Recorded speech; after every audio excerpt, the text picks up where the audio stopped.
radio for the masses. Headline edition, July 8, 1947. The Army Air Forces has announced that a flying disc has been found and is now in the possession of the Army. If the game is rigged, change the game. Game changer. I occasionally think how quickly our differences worldwide would vanish if we were facing an alien threat from outside this world. This is Fade to Black with your host, Jimmy Church, on the Game Changer Radio Network and KGRA, the Global Radio Alliance.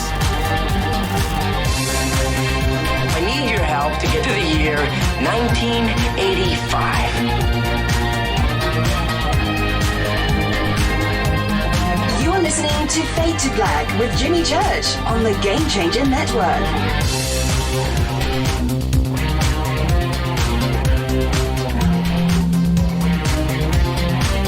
Good evening. Fade to Black.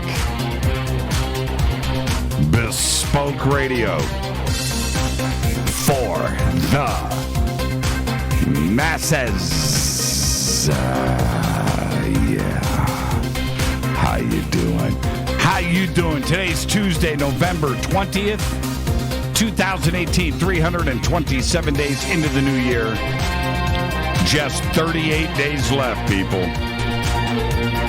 As always, we are live from a bunker somewhere in the middle of beautiful downtown Burbank, California. And I would like to welcome everybody listening all around the world, all across the United States. Hither and thither, to and fro, back and forth, up and down, east and west, north and south, far and near. This is Fade to Black for KJCR, the Game Changer Network, and KGRA, the Planet. I am your host, Jimmy Church. What is cracking, everybody? How you doing? It's Thanksgiving week, so how are you doing? How you doing? All right. So tonight is another Fader night. Changing things up this week. Teresa Yannaris is not with us tonight. She's with her family for Thanksgiving. So this is the layout tonight. It is open lines all night long. Call-in numbers are 323-825-5045 or 323-275-9695 or 818-921-6929. Now, we are taking tomorrow and Thursday off to celebrate Thanksgiving with our family, and I hope that you are doing the same. And get together, and whether it's friends or family or maybe even by yourself, man, just be thankful. That's what this week is all about, okay? Now, my family is back in the Midwest in Indianapolis, and so I wish everybody there, a happy Thanksgiving, and I know how my mom does it, and it's always spectacular.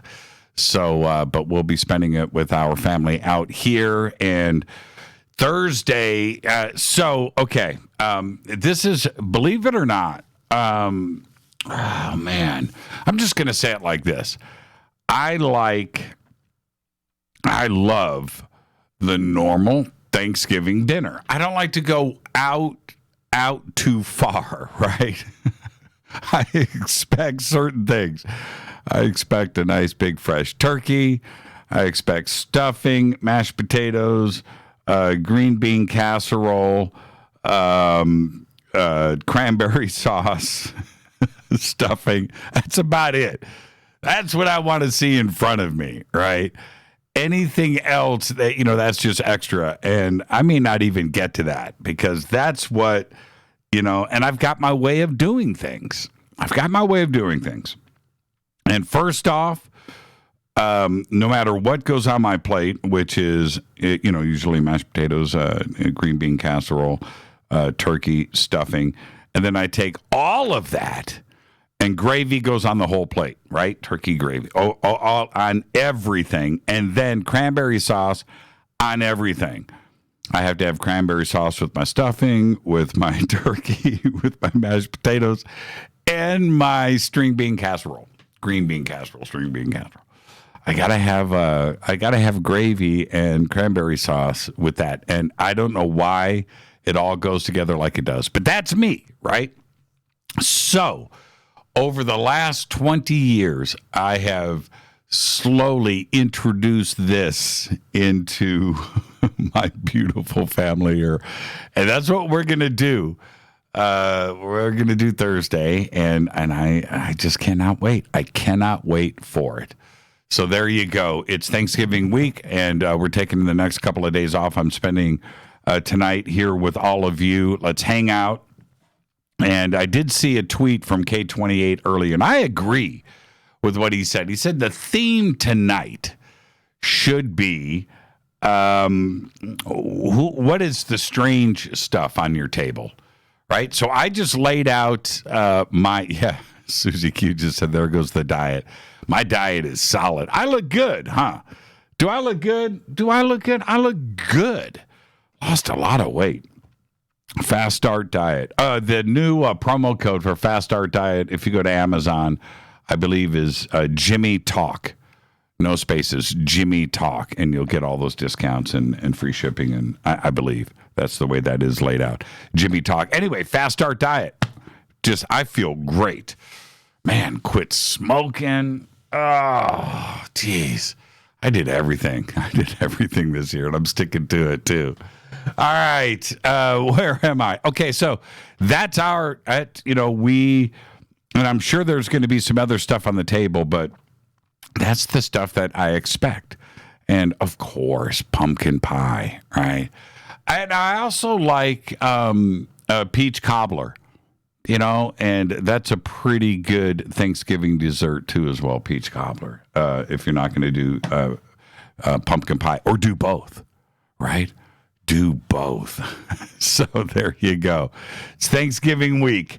Now, again, we're taking the next couple of days off, so you guys just enjoy your time with friends and family on this, one of the great holidays all year long, where we can just sit back and look around and tabulate all of those things that we are thankful for. You can follow me on Twitter at JChurchRadio. You can go now, follow, like, and subscribe. Just go to jimmychurchradio.com and take care of all of that. The sandbox is hashtag F2B on Twitter. There's going to be 2,000, 3,000, 4,000 tweets that are going to happen tonight during the show. Come and hang out with all of us. As always, I have Twitter, right up in front of me, and it is clicking by very quickly. Pecan pie with fresh whipped cream. Down with that. I am so down with that. We do pecan pie over at the house with fresh whipped cream probably every couple of months. I've got to have pecan pie. So it's not just a Thanksgiving thing, but there you go. All right. So, any strange things that you're putting on your table this year? We're going to have Ronnie McMullen from Life Change Tea joining us here in a few minutes. And I'm curious. I wonder what Ronnie has strange on his table, because I'm sure it's all the normal stuff, right? But, it's Ronnie. He's got to jump out of the box, right? So we'll find out. He'll be here in a few short minutes. You can also email Jimmy at jimmychurchradio.com. Okay, I got some breaking news. Let's get to all of this. And then at the bottom of the hour, we have scheduled a live report from Lima, Peru.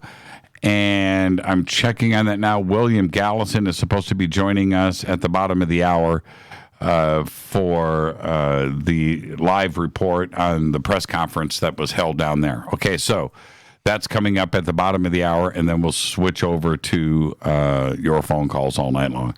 Breaking news, NASA has stated that it will conduct an extensive review of company culture at SpaceX after seeing that video of its CEO, Elon Musk, smoking weed and drinking on Joe Rogan's podcast. Now, I'm going to say this. NASA, if you are going to threaten that, then you need to go and do a company-wide drug test and review of company culture for NASA. I'm just wondering how many of your scientists do the, right? Puff, puff. Think about that. You better be very, very careful. Do you know how many people are nervous right now at NASA? Right? Think about that. Unbelievable. I want to remind everybody, come join us for the 2019 Conscious Life Expo in Los Angeles at the LAX Hilton, because this year we are celebrating the 50th anniversary of Chariots of the Gods with Eric Von Daniken, and I will be hosting the panel, the Ancient Aliens panel, with Eric, Linda Moulton Howe, Jason Martell, Billy Carson, and David Wilcock. And also, this year, George Norrie is going to be there, of course. Nassim Haramein, Robert Schock, Danny Brinkley, Grant Cameron, Julia Mossbridge, Teresa Yannaris, and 50 other speakers will be presenting at the 2019 Conscious Life Expo. All you have to do is go to ConsciousLifeExpo.com for tickets and the full conference schedule, or just click on the CLE banner over at JimmyChurchRadio.com. And also, last night, we announced our new sponsor and builders of our new night vision goggles, Hoffman's Optics. All you have to do is go to Hoffman'sOptics.com or click on their banner at JimmyChurchRadio.com. Give Alec Hoffman a call, and he will answer all of your questions. But you've got to go and see your very own green chrome balls. Last night I reported Bitcoin has totally tanked over the last 48 hours. And today, right before the show, it's down to around 4,300 ducks quacking in the pond. How low can it go? Don't forget to subscribe to our podcast. It's just $2 per month. Go to JimmyChurchRadio.com. Click on that podcast banner. We have over 900 archive shows right there for just $2 a month. You can also become a Fade or Not over in our membership section, and it's all simple to do, where you can get commercial-free downloadable archives, get a private email to me, you get the bunker cam, and you can even get autographed shirts and hats and all of that stuff. And remember, those embroidered custom Fade to Black hats are only available on the Game Changers. That's it. We don't sell them. We don't give them away. Ask anybody that doesn't have one, because they've asked. There's only one way to get them. Go to the membership section at JimmyChurchRadio.com. And don't forget, all of our sponsors here are how this show happens every single night, live at 7 p.m. Of course, Life Change Tea and Ancient Life Oil and New Manna and River Moon Coffee. These are Hoffman's Optics. These are the companies that support this show, and we use all of their products. Okay, so go and support this by clicking on all of their banners at JimmyChurchRadio.com. All right, let's get the show cracking really quick. Today, guitar god Joe Walsh is 71 years old. Unbelievable. Bo Derek today. Remember Bo? Bo Derek? Today, she is 62. And our dead guy's birthday today is Richard Dawson, 1932 to 2012, died at the age of 79. And yeah, we know him as the host of Family Feud, after being a regular on Rona Martin's Laugh-In, right? Okay, yeah, Hogan's Heroes, we get all of that. But he makes the cut for the 1987 documentary film, The Running Man. Dawson died at the age of 79 from cancer here in Los Angeles, and June 2nd, 2012, at the Ronald Reagan UCLA Medical Center. I hope he's up there listening. Richard Dawson predicted the future. Happy birthday. On this day in history, OTD. 2003, I watched it live on television. Michael Jackson arrested here in California. That's right. Later acquitted, but nonetheless arrested on the same 2003. Fader fact. The elephant. Okay, here you go. I bet you didn't know this. The elephant is the only mammal that can't jump. And that is your Fader fact. Tonight, another Fader night, open lines all night long. We should have a live report coming up at the bottom of the hour from Lima, Peru on the Nazca Mummies. That's coming in 15 short minutes, followed by open lines all night long. It's Thanksgiving week here on Fade to Black. And I do want to remind everybody that we are taking tomorrow and Thursday off to celebrate Thanksgiving with our family. And now joining us on this wonderful evening is the one and only Ronnie McMullen from Life Change Tea. Ronnie, happy Thanksgiving, my friend. Happy Thanksgiving. How you doing, Jimmy? I am. It's Thanksgiving week. It's all good. That's my favorite holiday. It is. It's my favorite holiday too. It really is. Over Christmas, I like Thanksgiving. It's really weird for me because the holidays all rate up really high, right? Independence Day, right? Memorial Day, Labor Day. These are all, these are great holidays here. But Halloween, Thanksgiving, and Christmas, man, it doesn't get any better, man. All the way, October, all the way to the end of the year, right? That's pretty cool. Yeah, it is. It is. Okay, Ronnie, what is the strangest thing that hits your table? Do you have a tradition on Thanksgiving? Do you guys do something crazy on your table? No, but this year got a craziness. What's that? It's a truck with a turkey in the back. Say what? Are you serious? It's a truck with a turkey in the back. All right, explain, my friend. Explain. It's like this little truck car, it's like 12, 14 inches. And then it's got this turkey in the back. And so I noticed it new this year. So I was like, what's that? So yeah, that's our, I don't know if it's going to become tradition, but it is on the table this year. I don't even know what you are saying. It's a model truck, or is it? Yeah, it's one of those little metal trucks that you see at the store. A little old-fashioned looking truck. Right. Except that instead of gotten the Christmas tree in the back that you kind of traditionally see. Right. It's a turkey. And is it the cooked turkey? Is it like a turkey plate? It's like a live turkey. Oh, I see what you're saying. Okay. It is what it is, man. You asked. I was picturing your wife in the kitchen with a model truck, taking the turkey out of the oven and then plopping that on the back of the truck and putting that in the middle of the table. Hey, that's a good idea. There it is. Hey, imagination goes wild. We just knocked it out of the park. This is the United States of America. Do you know how many? At least for another week. Yeah, I know, right? Do you know how many tables in America would grace their table with a pickup truck, as the platter, as the cutting, and then you could cut. Wow, you could have power tools. Plug them into the truck. Your imagination is on steroids. Plug them into the truck. So, do you guys go straight traditional then? Is that what you're saying with the food? Yeah, we pretty much. I mean, we do the turkey, the stuffing. Yeah, we do. I'd say it's pretty. And then my wife makes a killer pumpkin pie. And I don't like pumpkin pie. Right. I don't like it. And she just knocks it out of the park. We don't cheat. We have it once a year. We don't do Christmas. We don't do anything during the year.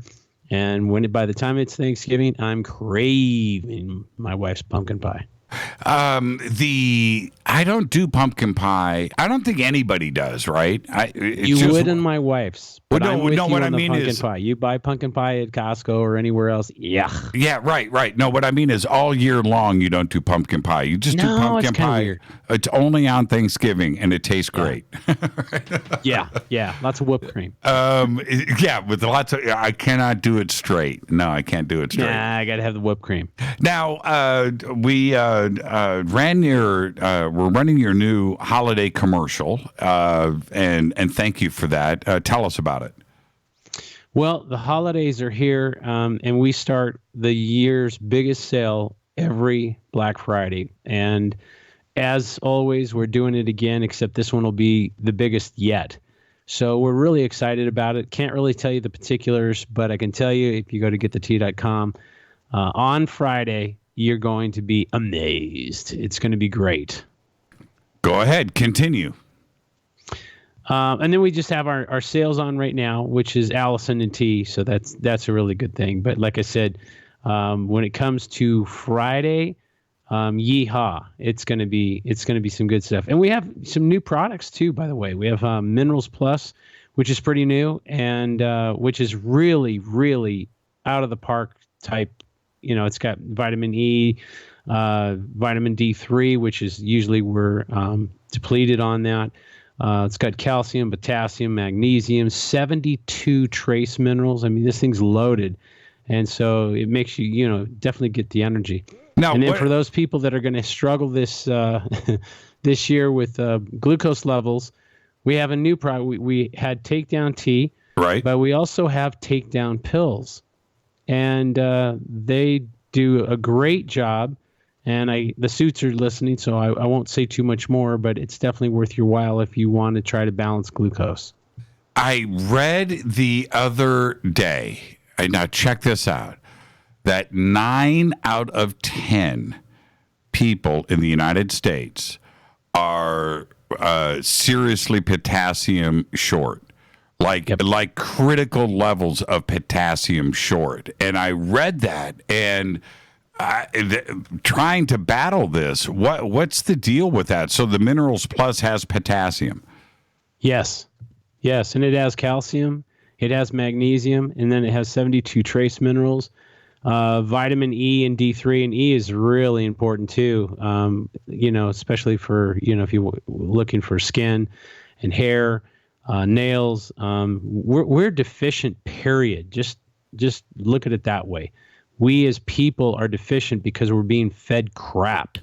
And, you can't run around with your organic monitor all the time. Okay, you go out to eat. Is that organic? You start offending people. Mm-hmm. And 90% of the food in the retail is not organic. I mean, you've got to go to some. And then if you do go to an organic place, sometimes they don't know how to do it right. So it tastes like you went and had to an alfalfa farm or something, So it's hard. And meanwhile, if all the regular food, the real good food that you like to eat, the burgers and the burritos and so on and so forth, they have GMOs in them all the time, which is changing our DNA and RNA, which means our body stops functioning. I mean, look how many people have diabetes today versus 20 years ago.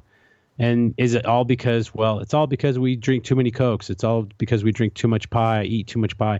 I don't agree with that at all. I mean, I used to be a sweet hound and never had diabetes, never.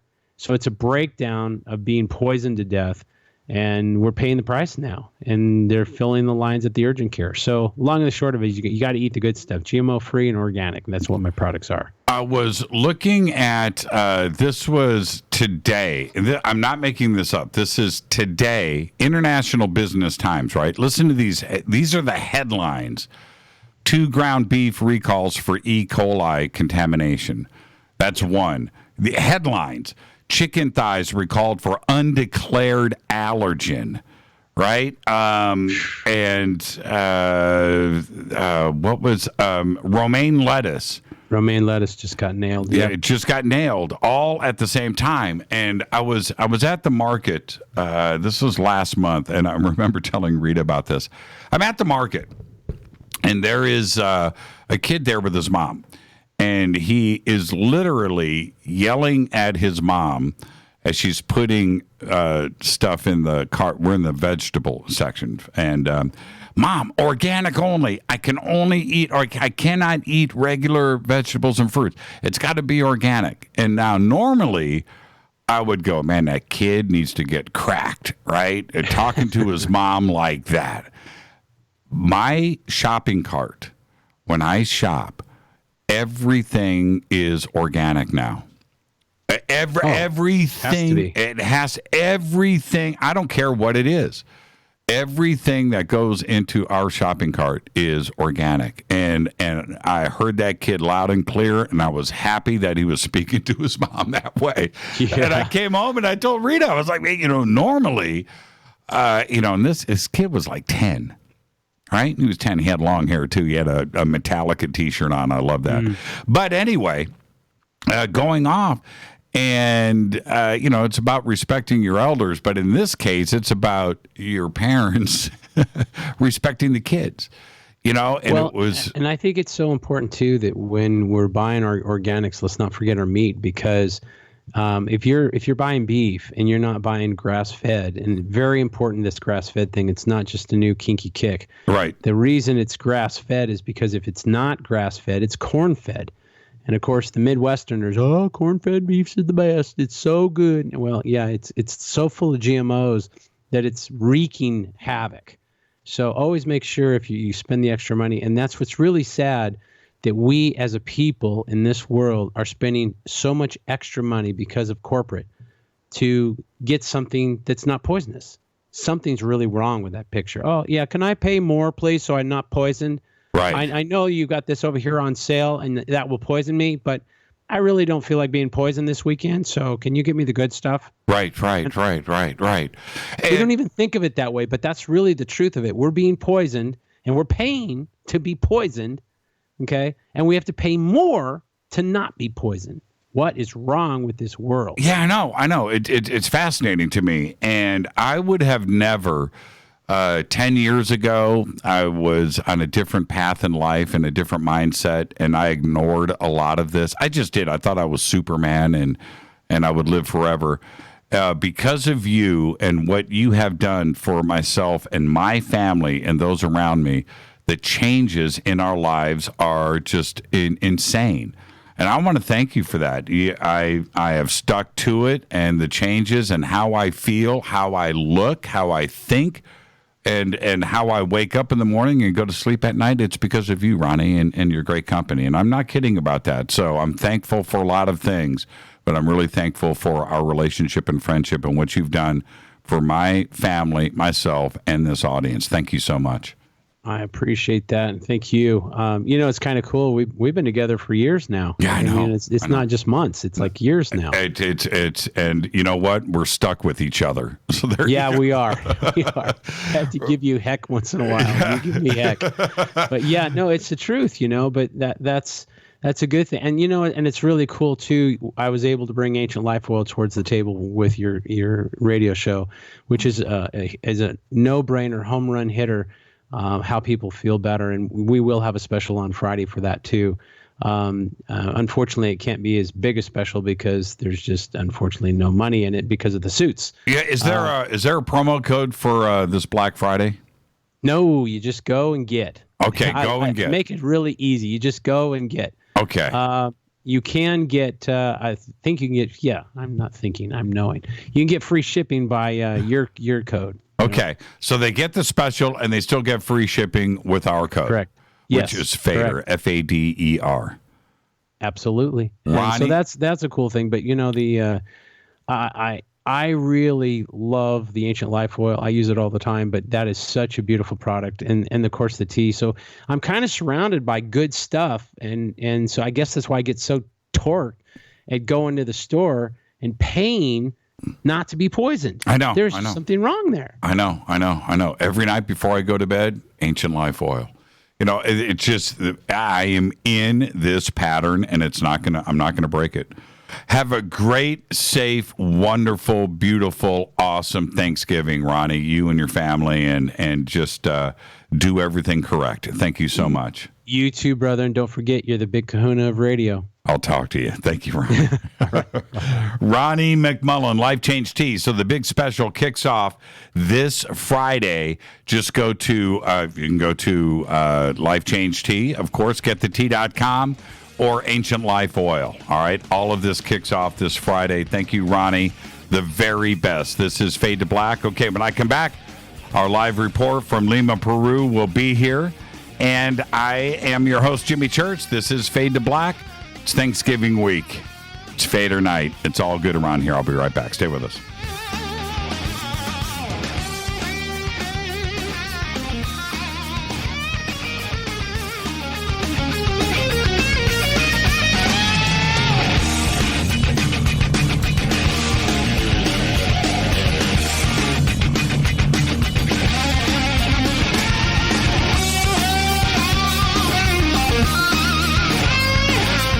This is Nicole Church, daughter of you-know-who, and you're listening to Fade to Black on JimmyChurchRadio.com and the Game Changer Network.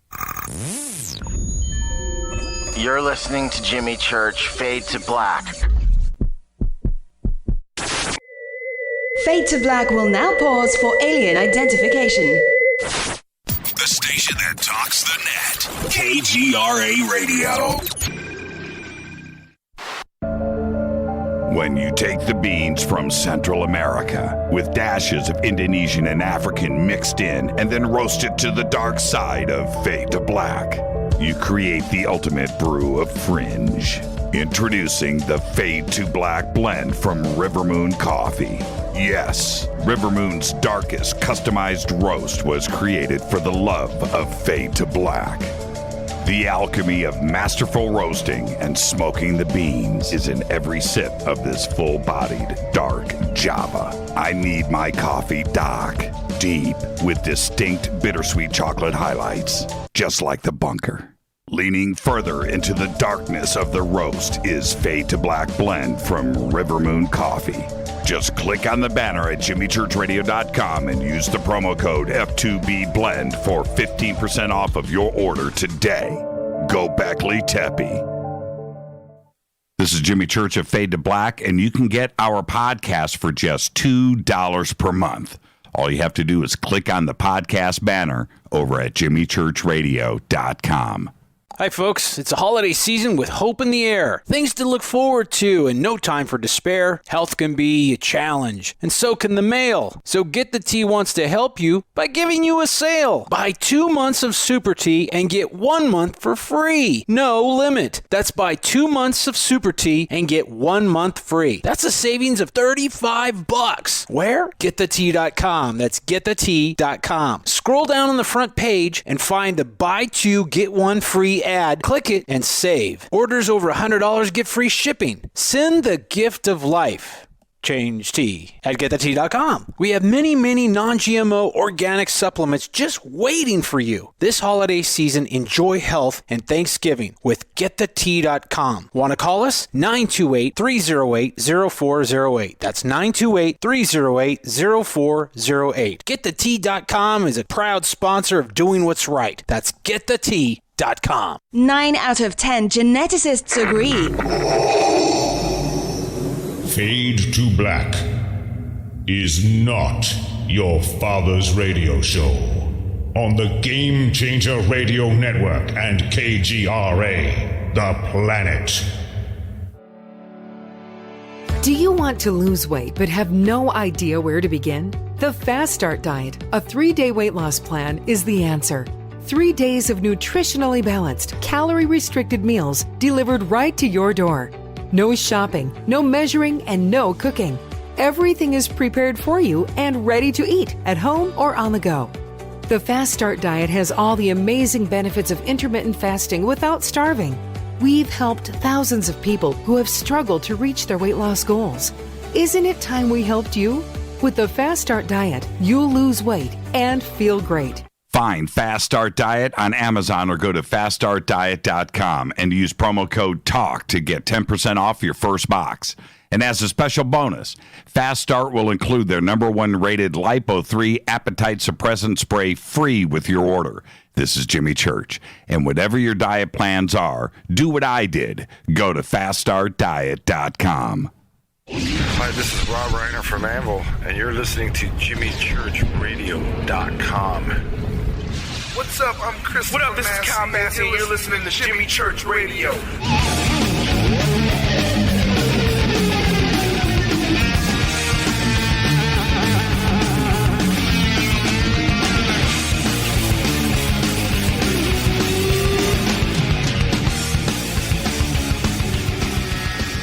All right, welcome back. Fade to Black. I'm your host, Jimmy Church.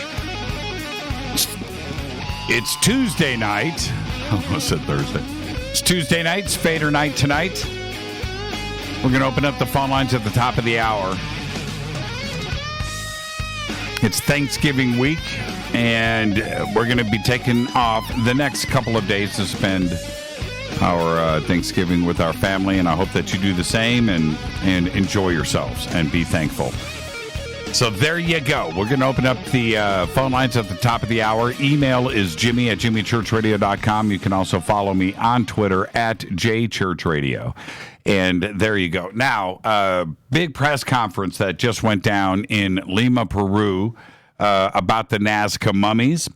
And so joining us now is William Gallison live from Lima. William, are you there? I am indeed, and actually I'm in Cusco, not Lima, but I was in Lima yesterday and that's where the conference was, at the Congressional Palace. Welcome to Fade to Black, and I'm glad that. Hey, thank you, man. Yeah, technology has put us together, halfway across the world. So there you go. Yeah, amazing. Now, William, you've been following this, and you and I have been in touch constantly over the last year about the Nazca Mummies. Yeah. And yesterday, was a big day down there. And so take us through it. First off, for everybody, who was presenting at the press conference? Okay. Who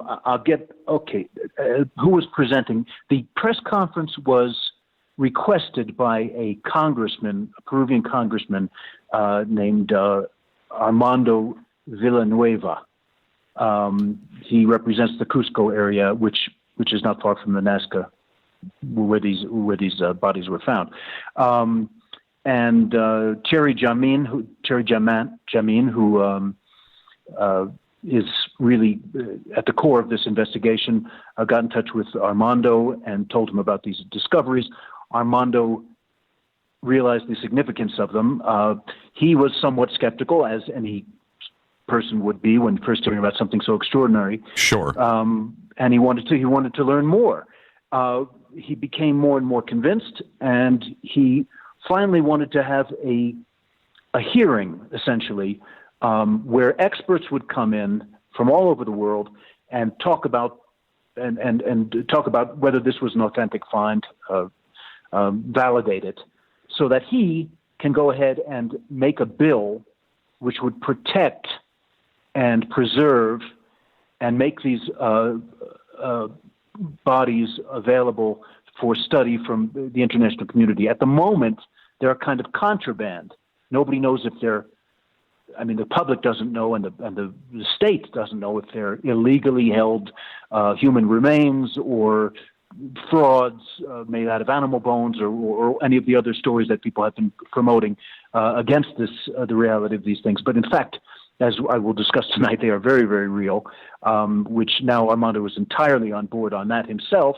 And he wanted to put all this data and information on record. So everything was videoed from about 1,000 different angles, and a lot of charts and DNA results, and especially ultra high definition scans were shown. And this will be presented over the following period of time to other members of Congress. And okay, Now that's a pretty extraordinary step. Now this is for the first time that I know of that the Peruvian government is now directly involved. Well, it is.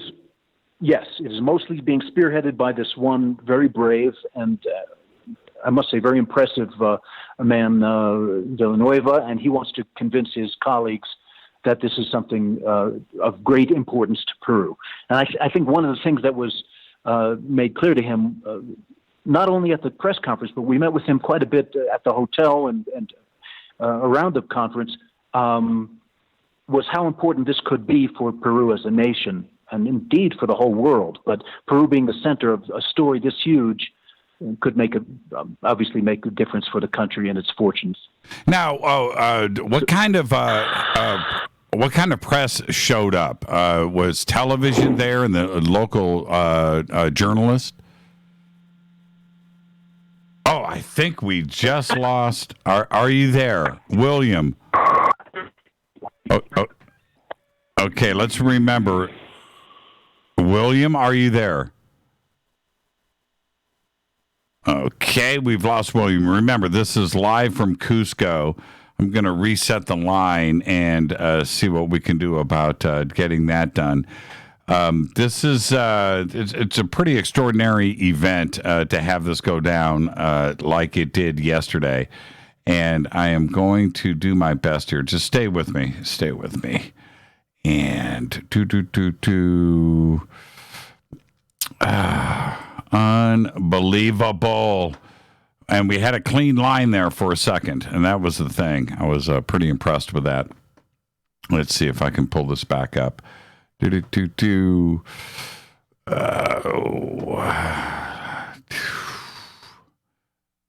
right. There we go. Let's try this again. And let's see if I can pull this up.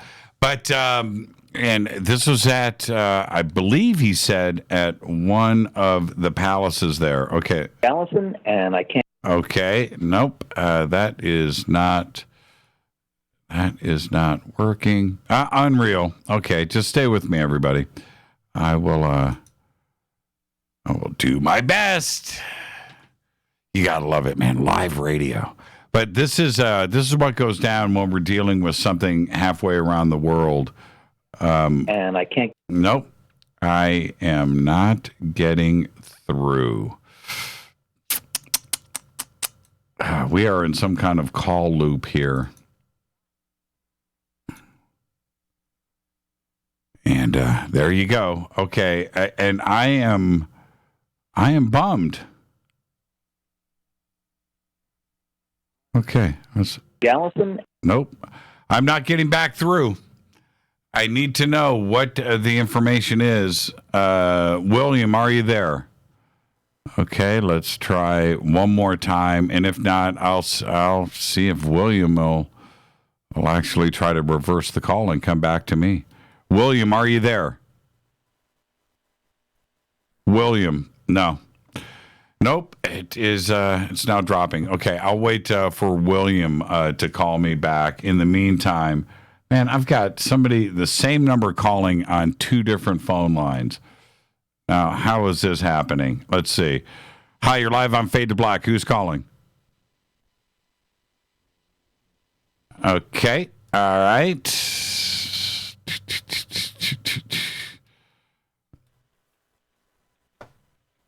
Hello? William, are you there? Hey, I am here. Wow, that was crazy. Can you hear me? Yes, I got you now. Yeah. When I couldn't hear you anymore, I tried to call you back, and it took a little while, but here we are. Yeah, it was in a weird. Let's try this. It was in a weird loop. So, okay. Yeah. So now let's get back to what Thierry Jamin presented. He presented DNA evidence. Well, Jimmy, would it be appropriate for me to give a brief background of the story of what we're talking about here, or do we not? Okay. Give me 3 minutes. 3 minutes. Okay. There is a gentleman named Thierry Jamin who lives in Peru. He's a French explorer, historian, and an expert on Peruvian history and culture. He's very interested in the origins of the Inca culture. He's not a ufologist. He had no particular interest in the metaphysical or the weird. And one day he was at his institute in Cusco, and there was a knock on the door. A gentleman came in and gave him some articles, which were some objects, which were confounding at least. And they turned out to be.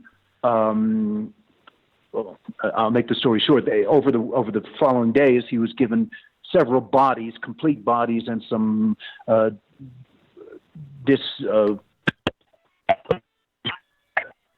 no!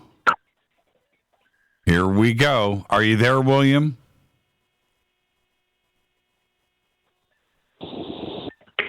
William, are you there?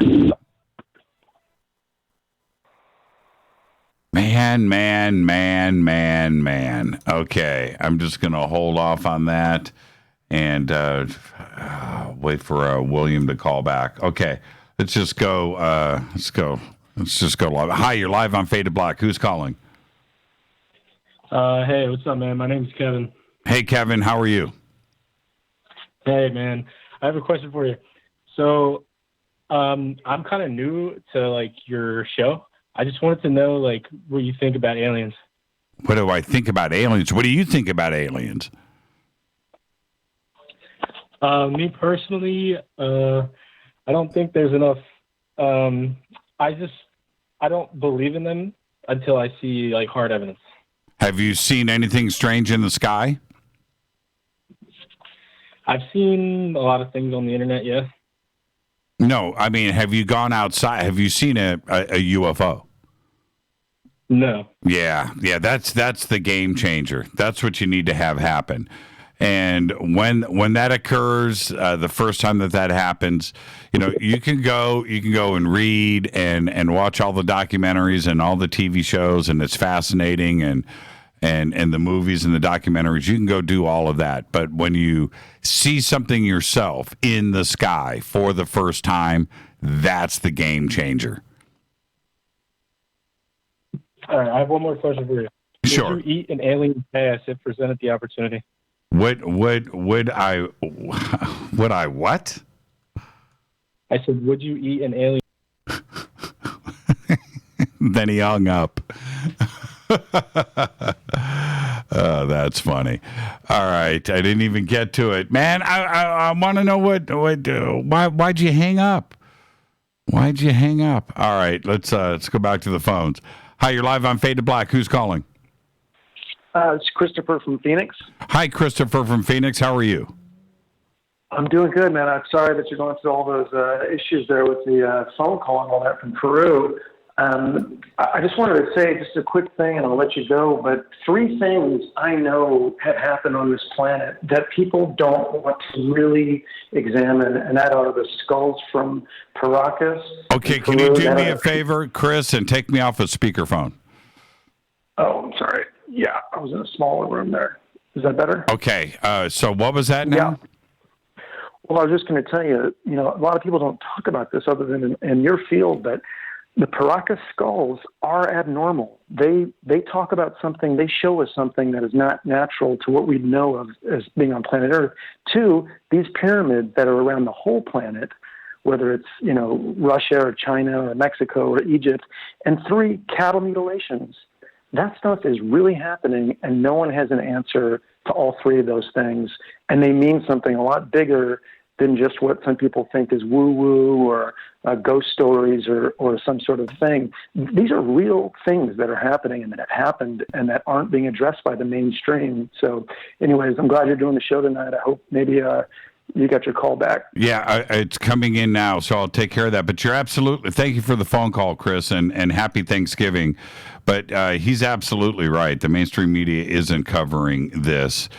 I lost William again. He was here, but now he is gone. All right, let me try this. Let's see here. Let's go over here. Hi, you're live on Faded Black. Who's calling? Hi, this is Eddie Enochian. Hi, Eddie. How are you?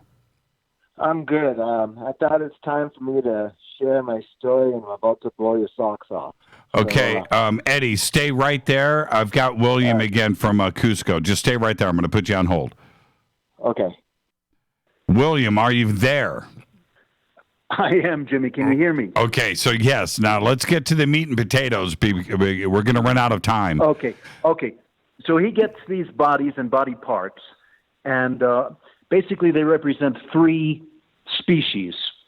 They're all, some of them, and about 10 of these have been found. They were small, about 2 foot tall, humanoid beings with reptile-like characteristics. One of them has 3 eggs in its abdomen. Mm-hmm. They have reptile-like skin. They're human in their basic body plan. The other one there were 2 others which were larger human-like bodies. One which was a female, which was approximately 40 to 45 years old when she died, and she died about 2,000 years ago, 1,850 years ago. They called her Maria. And there was an infant which appeared to be an infant version of this Maria, but this particular mummy has presented some issues. It looked like she might have been manipulated, in fact, at some point, whether 600 years ago or recently, we don't know. So Maria has been shown to be absolutely authentic. And then there was a number of disembodied hands and disembodied skulls, which didn't match either of the other 2. So it seems like there's 3 or 4 different species, all mummified, all found in roughly the same place. And so that's puzzling in itself. Are you there? Yes, I'm listening. Yes. Okay, great. Okay. So let me tell you about this hearing. You asked me who was in attendance. It's a great question. There were 2 geneticists. There was a structural biologist, a medical imaging expert, a medical doctor or 2, a bioinformatician, which I don't even quite know what they do, but they understand how to interpret and validate information, DNA information, et cetera, and a forensic pathologist. And these people came from Russia, from Switzerland, from Mexico, and I believe there may have been there were some Peruvians as well. So there were probably 8 or 10 experts, people whose livelihoods regard this kind of work. So they're a very good team. And let me tell you what was new. Basically, the information that was given was tomography, which is also known as CAT scan, and DNA information.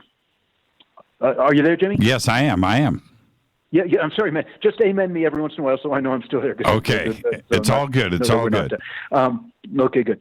So the tomography, which we also call CAT scan, what was extraordinary about this, and to me the most compelling thing of all, was that they had, I guess, millions of terabytes or hundreds of terabytes of CAT scans of these incredible images, which have very, very high resolution. They're basically medical quality, so about 300 slices per inch. If you can imagine, if your listeners know what a CAT scan looks like, it's like it slices the body into, like you would slice a piece of bread, a loaf of bread, and you can look at every layer in 3D. Right. And it's about 300 per inch. So this gives an extraordinarily detailed, high-resolution look at every little detail in the body, internal and external. So it's quite fantastic. And then they can color it so that you can see what is bone and what was soft tissue. Of course, everything's mummified, but they have different densities, and this technique can show you what was what. So you can see what was a muscle, what was an organ, what was a bone, and it's very, very dramatic. Now, but I should say that all of this data is is online now, which is amazing. And there are 2 websites which I would like to give to your people. So I know I'm rushing because I know we're running out of time here. But one of them is www.nuria.tv, and Nuria is spelled Nurea. And there were some representatives from Nuria there who did really good work in videotaping all the documentation. I mean, all the experts, and also they put up on their website all of the what would you call it? The graphics, so that the senator, the congressman, and everybody else was looking at, and the journalists were looking at. All this will be on their website. Is on their website. Unfortunately, the conference was in Spanish. Nuria has a translation in French, and they are working on an English translation. So your listeners could, if they come back in a few days or a week, they'll be able to find it in English. And there's a whole lot of information. Okay, William, I've got about 2 minutes left here before the break. What, as far as new information, is there new DNA testing results that were presented? What is going on? Yeah. What is going on with Maria and the other claims of the other bodies, being put together with animal parts and skin and sewn together? Okay. Frankenstein. Yeah. No, let's get to it. Frankenstein mummies. These, what all this data did, especially tomography, and I tell you, I can speak much more about the images and the tomography than I can about the DNA, because DNA is really complicated stuff, and I don't want to go into a place which I can't, which I don't have a full grasp of. I can tell you that the DNA was found to be vastly different from human DNA, not matching anything in either the small or the large bodies. But apart from that, I'll tell you about the tomography. One of the small bodies were, what the tomography showed without a scintilla of doubt was that there was no manipulation to Maria. Nothing was cut. Nothing was altered. Nothing was added. It is a genuine body. And that's the kind of thing that a CAT scan that lights up like a Christmas tree on a CAT scan if something is cut, if something is fractured, if something is joined. And it's absolutely a whole entire okay, so to be clear here, so the hands, the 3-fingered hands, and the feet, the 3-finger, those were not manipulated. That is they were not 100% natural. Yes. 100% natural, 100% the way they were when she died. Wow. Now, I should add that the baby, Wawita, in contrast, which actually was, instead of being 850 years old, was actually only 600 years old, they did find signs of manipulation on that mummy. And that gives them an indicator of what any manipulation would look like. And it absolutely did not occur on Maria. So it's there's so many enigmas, so many things in this story that just don't make any sense. And by the way, if by any chance you'd like me to continue past the hour, I'm happy to do that, or answer questions if that makes any sense, since we lost time. But if not, we can discuss it. We can talk later. Another very interesting thing, fascinating thing about the smaller bodies was that they have hollow bones. Hollow bones in the sense that birds have hollow bones, and in the sense that dinosaurs had hollow bones.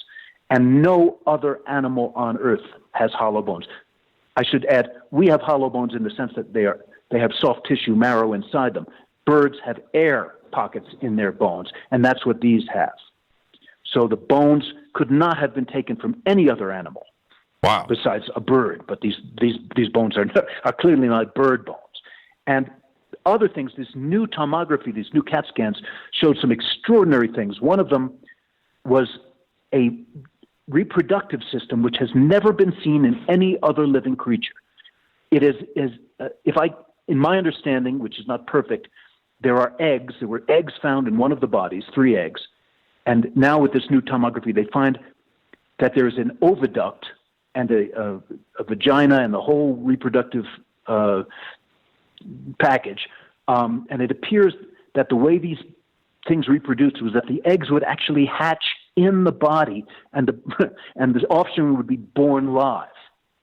Wow. If you understand. So yes, a kind of a strange mixture of a reptilian bird-like physiology and more like a mammalian one. So that's really bizarre, and they were very, very impressed by that. And they even saw there were these 3 eggs inside of one of the bodies called Josephina, and they could even see in the uterus a 4th egg being formed. It's only 2 millimeters wide, but that's what this kind of viewing can see. So these are not things that were stuck in there. Here's an egg clinging onto the uterine wall, which is only 2 millimeters in diameter. It's the formation of an egg in this reproductive system. And the digestive system, these things have no jaw. They have a little flap, and they were able to figure out that the only kind of way of ingesting food was a kind of a suction, and they can see how the suction works. Jimmy, it's the weirdest thing you've ever heard of. It raises so many questions, and one of the things that these people have done with great discipline is they're not jumping to any conclusions. They're just the facts, ma'am. Yeah, just trying to figure it out. You know, and well, William, and this is just the beginning, Jimmy. There's so much more work to be done. Well, and the important thing is that the Peruvian government protect these things so that can happen. Yeah, and I hope they protect the sites too as well. And so, William, this is what I want to do. Next week, we'll get you back on the show, and we'll get into some more detail on all of this. Wonderful. In the meantime, safe travels back to the States. And I don't know if you're happy Thanksgiving. Yeah, I don't know if you're going to celebrate Thanksgiving in Peru, but if you do, have a good one, okay? Okay. Thanks a lot, my friend. Thank you so much, William. Very important stuff going down right now in Lima, Peru. He's reporting live from Cusco. This is Fade to Black. I'm your host, Jimmy Church. It is Thursday night. Thank you, William. Great stuff. Man. Okay. All right, let's go to FADERNIGHT. Open lines all night long after this short break. I'm your host, Jimmy Church. Unbelievable. Unbelievable. What do you think about that? I'll be right back. Stay with us.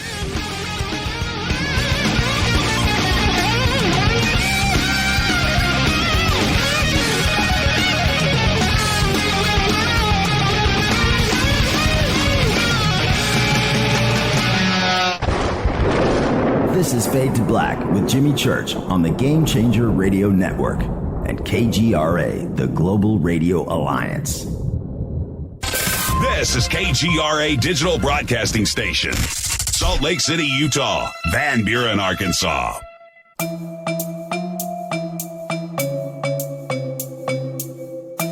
Come join us for the 2019 Conscious Life Expo in Los Angeles at the LAX Hilton.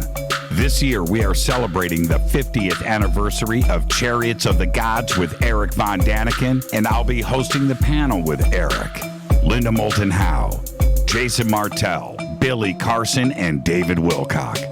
Join George Norrie, Nassim Haramein, Robert Schock, Daniel Brinkley, Grant Cameron, Julia Mossbridge, Teresa Yanneris, and another 50 speakers who will be presenting at the 2019 Conscious Life Expo. Just go to ConsciousLifeExpo.com for tickets and a full conference schedule, or click on the CLE banner at JimmyChurchRadio.com. Go back, Lee Tappy. Folks, this is very important information. What's to be said about CBD? AncientLifeOil.com. Our CBD is made from hemp and has 0.003 THC, which means this wonderful product won't get you high, no matter what amount you take. What does CBD do for the body? My hands are tied. But you can Google CBD benefits and be astounded. When you're finished reading, you'll want to log on to AncientLifeOil.com. That's AncientLifeOil.com and purchase. Life is good when you feel good. People are tired of pain. People are asking for non-GMO organic products to help them with you fill in the blank. Legal in 49 states, and again, our CBD is made from hemp. Ancient Life Oil is about helping people one by one by one. If you wonder how good the product is, the CEO takes it every day without miss. AncientLifeOil.com. That's AncientLifeOil.com. Have a great day. Hello, I'm Katie, and you're listening to my main man, Jimmy Church, on JimmyChurchRadio.com. Hi, this is Ray Hobbs here, repping the planet, and you're listening to my good friend, Jimmy Church, Fade to Black, on the Game Changer Network and the KGRA Digital Broadcast Station. This is Toby Kebbell. You're listening to JimmyChurchRadio.com. Don't hurt me, Jimmy. I'm only little. Hey, I'm Adrian Grenier. And this is Ari Gold. We're the Honey Brothers. Yes.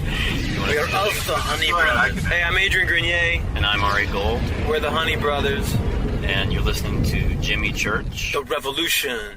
Reclaim your active lifestyle with Angioprim. Angioprim is the original liquid oral chelation supplement. Chelation helps remove toxins, heavy metals, and cholesterol in your veins and arteries that can cause blockages. Scientific research proves the active ingredient in Angioprim has superior oral chelation action that helps promote cardiovascular health. Find out more. Go to angioprim.com. Talk to a trained consultant by calling Angioprim toll-free 877-882-7221. This is Jimmy Church of Fade to Black, and you can become an official FADERNIGHT by just going to our membership section at JimmyChurchRadio.com. Hey, it's Grace. Can we talk about something serious for a minute? Your age. Getting old has its perks. But remember, being a few years younger, you know, your hair was thicker, you didn't have so many wrinkles, that extra weight wasn't haunting you, and you just felt better. Well, we can't turn back the clocks and go back 10 or 15 years, but you can start feeling and looking 10 or 15 years younger with Nature's Youth RSF. It's a doctor-formulated daily supplement that helps your body maintain its peak performance and fight the aging process. Imagine sleeping better, looking better, and feeling better. See how Nature's Youth RSF has helped thousands of people just like you at nature'syouth.com. nature'syouth.com. Imagine how it will feel when your family and friends are asking you what you did to look so good. Your secret will be Nature's Youth RSF. It's time to start looking better and feeling better. Learn more and order your Nature's Youth RSF at nature'syouth.com. That's nature'syouth.com. That's nature'syouth.com. Hello, this is Serena Wright-Taylor from Conscious Life Expo, and you're listening to Fade to Black with Jimmy Church, who holds the Lucky Pony record for the best astrological chart since 1963. True story. This is Micah Hanks of the Gralien Report, and you're listening to Jimmy Church on Fade to Black, across the globe on the Game Changer Radio Network and the one and only KGRA Radio, The Planet.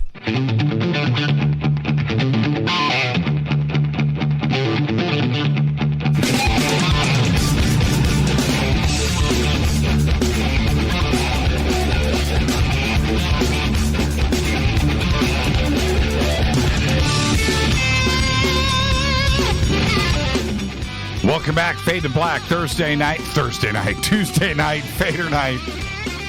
I'm your host, Jimmy Church. Happy Thanksgiving, everybody. And if you're spending your evening with us here, I am very thankful for that.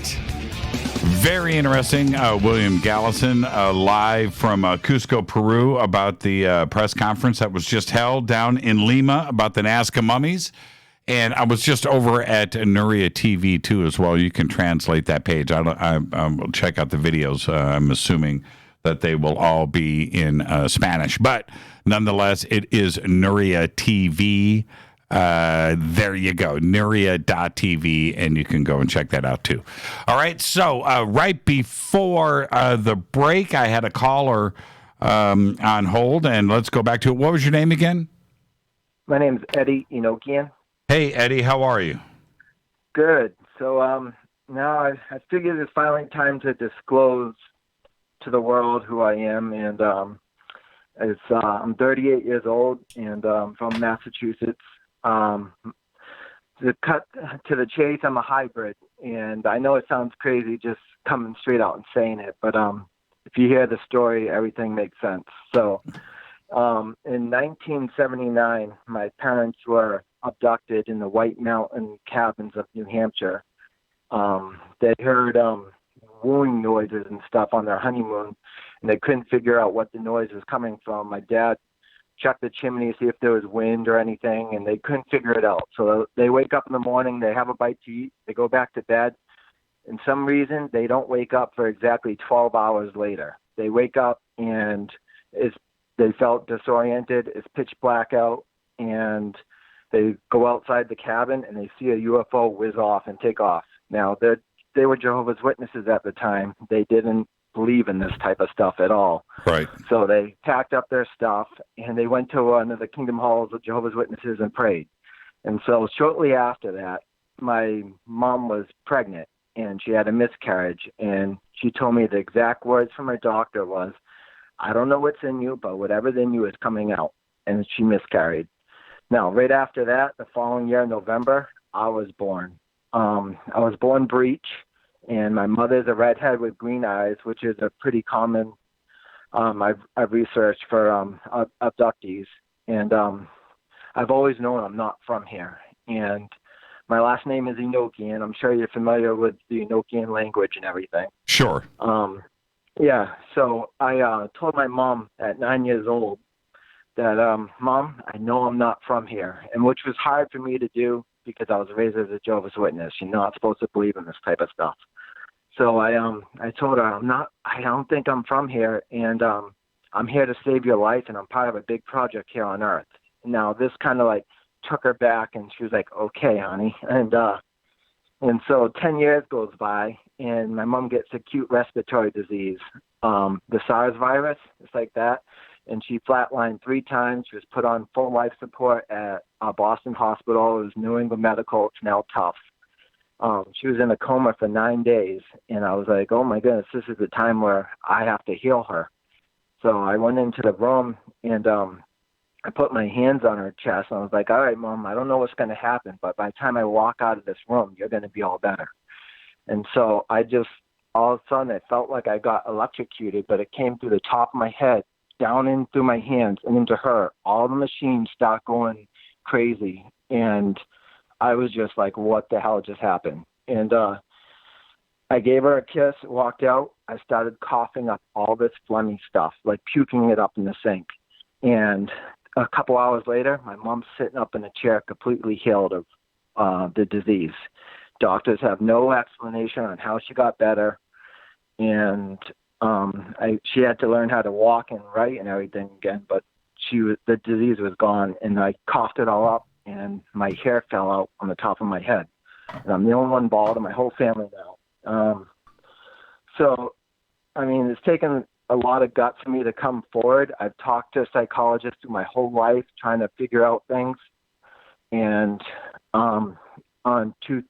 in 2014, on September 23rd, I was working as a building maintenance guy, not thinking about anything. I was never even into the extraterrestrial phenomenon. I knew I was different, but I didn't know from what. And I'm also a telepath. Like, I can hear people's thoughts. It's like if they're thinking something, I can carry on right what they're thinking without even, like, trying to. I just think they're talking out loud, and it freaks people out all the time. And so in 2014, around 10 a.m. on the 23rd, I all of a sudden got this weird telepathic message, and I immediately knew it was from an extraterrestrial intelligence source. Like, they just let me know that without even, like, any hesitation. And I was really freaked out, and so I was like, all right, I'm just going to listen to this. And they told me I'm from them, and they gave me this whole message about life and about the pyramids and how they've been here and they've evolved mankind. And like this message, it felt like I got plugged into the Matrix. And so I'm listening to all this, and I can't communicate with it, just hear it. So I call my mom up, and I'm telling her, Mom, there's this weird message I'm getting. I think it's from extraterrestrials, and they're telling me everything about life, where I came from, what's going to happen in the future. And as soon as the message ended, I won't go into detail on the phone what the message is, and all the alarms go off in the building as soon as the message ended. And the only time the alarm stopped is the second I opened the door to step outside. All the alarms immediately shut off. And a couple guys were walking by and asking me if I was testing the alarms, which I replied, nope, I wasn't. So I explained to one of the guys what just happened to me. And all these birds circle over us and start dropping acorns all around us. And it was just unreal thing, but I'm willing to take lie detector tests or anything to prove that everything I'm saying is 100% factual. And I figured I'd go on the radio and talk to you about it. Have you made contact? So the contact was only that one time on September 23rd at 10 a.m. is when they told me that I'm from them, and that's where I get my abilities. Like, I can touch someone, and it feels like you're putting my finger in a light socket, and it's like this electricity thing. I can heal people instantly, and I've also knocked someone out. There was a fight at a grocery store one day, and I saw it, and this guy was beating up his mother, and so he was about to make a run for it. Now, I'm a very intelligent person. I'm a former Homeland Security officer. I use both hemispheres of my brain. I can write with both hands. So I saw this guy, and I was like, I'm going to have to stop this guy. And I didn't want to hurt him. So I said, sir, you're going to have to wait until the police come. You're getting arrested for what you just did. And I grabbed him. And when I grabbed him, this electric burst came out of me and knocked the guy out cold until the police came. And then they smacked him around to wake him up. I didn't punch him or anything. I just brought him to the ground. And wow. I felt this weird energy burst come out of me. And, I mean, I've tried to come out in the past, and I've had certain people tell me not to for fear of my safety, but I know that this is a time that I have to tell the people that, yes, there's hybrids out there. I try not to be any different than anybody else, but I can't live life normally anymore. And it's gotten to a point where I have to tell the world who I am. What do your parents say? What does your mom say about this? My mom, she vouched well, because she was the abductee, and she knows that I'm a hybrid, and she's seen the abilities that I have, and so she's just waiting for whatever happens to happen for the future for what I told her, and she tells everyone my son's very gifted and special, and anyone that meets me firsthand, I can show them firsthand, like, my abilities and who I am. I've gone to psychics, and I've sat in the back of the room, and they pointed me out in the back of the room, like, all right, you over there. I don't know who you are, but you're not from here. They just know it, and I'm different, and it's hereditary. So my kids have it, and I've had to go to my kids' school, tell them that I'm different. I've had to go to their doctors, telling them we're different, because they all know that there's just something not normal with us, like the way we think and the way we are. And it's time for everyone to know that we're out there, and I'm willing to take any test to prove my authenticity of who I am. Do you have communication with whoever your parents are? Oh yeah. So my dad, he chooses to. No, I mean I'm talking about the ET side. Oh, so that's the frustrating thing. I only got that one communication on that day on 2014, and that was it. I've tried to reach out a gazillion times since that one day, and they gave me a timeline of when things are unfolding, and right now it's spot on. And I made a video of it at the time explaining the timeline, and they told me about 2016 a shift is going to start. You're going to see more awakening of consciousness. In 2017, you're going to see more disclosure of planets and all this stuff. And I'm seeing all this stuff on the news, and it's blowing my mind away. And I told my mom, like, Mom, look, there's another news article that I told you years ago that's going to happen on this date, and it's happening. And it's just like unreal to me right now. And I'm at a point in life where I can't even. I've done everything for work. I can do anything because I use both hemispheres of my brain. It's easy for me to pick up on anything to do for work. Right now, I'm a fine cuisine chef. Before I was a federal officer, I've been a window cleaner. I can do anything, and but nothing sits with me. Like, I've done Reiki healing on people, and they say whatever I'm doing is stronger than Reiki. They just call it Enochian healing magic because they don't know what comes out of me. This woman had a stroke, and she couldn't walk, and so this woman that I work with sent me to her. I put my hands on her. Less than an hour later, I feel that weird electricity come out of me. She jumps off the table, and she walks a mile a day unassisted with a cane. Like, this is stuff that should not be hidden from the public anymore, and I just want to come out and tell everyone about it. Well, Eddie, what about and this is pretty amazing stuff, and I want to thank you for the phone call. But what about what about your? Yeah, it's okay, Eddie. It's okay. Take a deep breath. Yeah. What about blood? So I do not know my blood type. I don't go to doctors. I don't need to. I can fix myself on anything, and this ability is something I think everybody can eventually have. But I don't go to doctors. I don't get sick. Well, you should get your blood tested. You need to find out. And the other thing is, what about DNA testing? Just go to Ancestry.com. You know what I mean? Do a quick. I've all thought about that at the same time. So last year I went to Arizona, and I was going to talk to the Hopi tribe about who I was. And this is why I was so reluctant even making this phone call, because the night I was in Arizona, I stayed at my uncle's house. 2 a.m, I wake up, and there's a gentleman, and I can go under a lie detector on this. There's a gentleman at the foot of the bed with a black hat on, black suit, no facial hair, staring at me.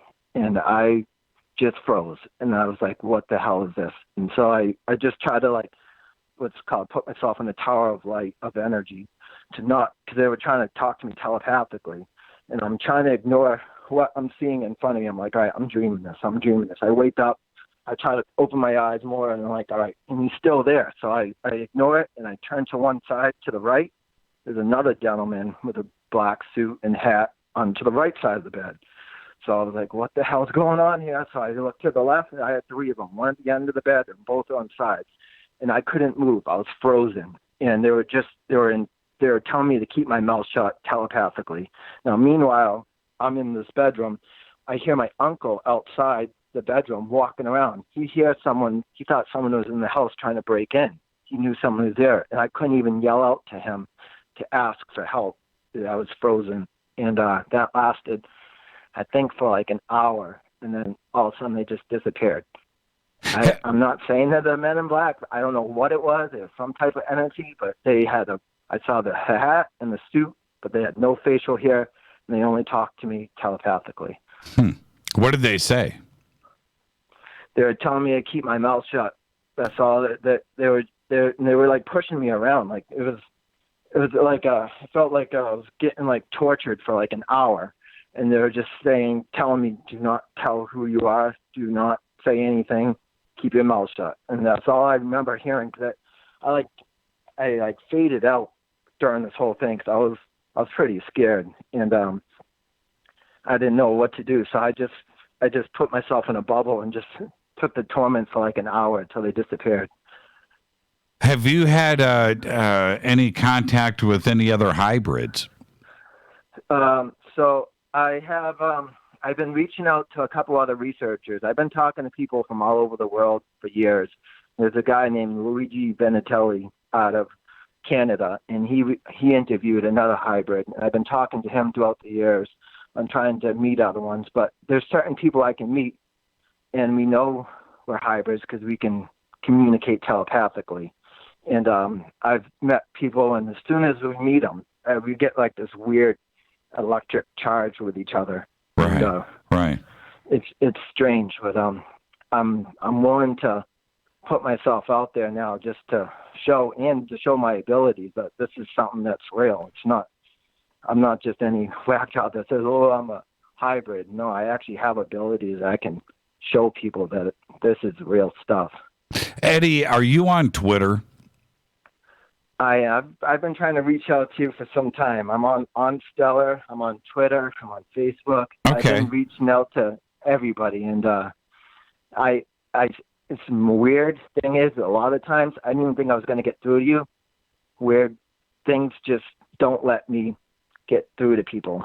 It's either emails get deleted or something. I've wrote a million emails to all different people on shows that I've seen to try to tell my story, and it never goes through to them. So I figured I'd call tonight and say who I was. Well, and what's your Twitter handle?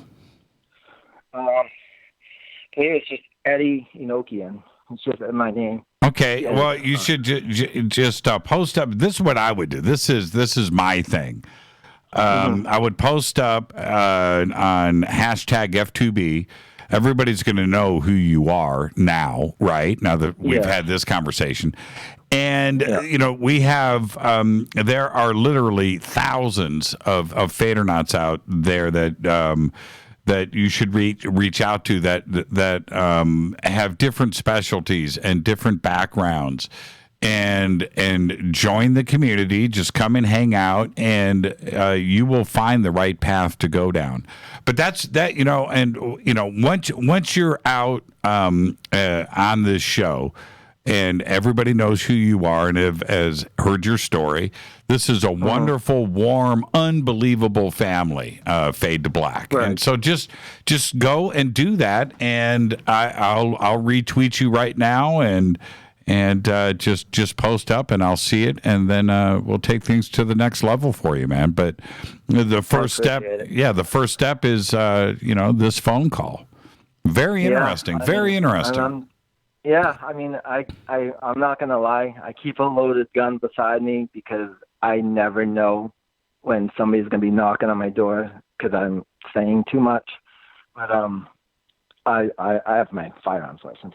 I'm skilled in a lot of different things. Like when I took my firearms test, I hit the officer put an X on a piece of paper 30 yards out and said, "All right, shoot that." I hit it right in the cross of the X. Like on the first shot. I have weird abilities. People don't want to mess with me because they say it's called retard strength. But I know I'm different and everything, and it's just time for me to tell the world who I am and not be afraid anymore, I guess. Yeah, don't. Like I said, just post up and get it going. Hashtag F2B and let this family reach out to you and move forward. Yeah, and I would love to. I'm trying to reach out to because one of the shamans that I work with she told me, before I even knew who David Wilcock was, she's like, I think you got to talk to David Wilcock, because that message that I got on that day, a lot of stuff that he's researching, I was told firsthand from the source what he's been researching, which is like, when I saw the video, the movie that he put out, a lot of stuff that he's researching was told to me firsthand. And I don't know if I have to be hypnotized to like spill out all the stuff that was downloaded to me, but everything that I researched is what I was told before I even researched it. And I have it documented that from my family members and everybody that I've told, like, look, there's another story that I told you, and look, there it is. So yeah, it's time for me to meet these people and show them who I am. And I think it would bring more closure to people that are researching and trying to find answers. Like, I don't know. I'm ready to tell the world. So. Well, Eddie, thank you so much. And look, it's Thanksgiving week, so I hope that you have a great, safe, wonderful Thanksgiving. Post up on Twitter. I'll retweet it now. And the FADERNIGHTs will come. FTB, you said? F and the number 2B. Hashtag F2B. Okay? All right. I'll get you right now. All right. Thank you. Thank you, Eddie, and have a great, safe week, man. You too, Jenny. Thank you. That's a great phone call right there. All right, if you're on hold, stay right there. I'll get to everybody. And it's Tuesday nights, Fader Night. I'm your host, Jimmy Church. Fade to Black. More of your phone calls are next. Stay with us.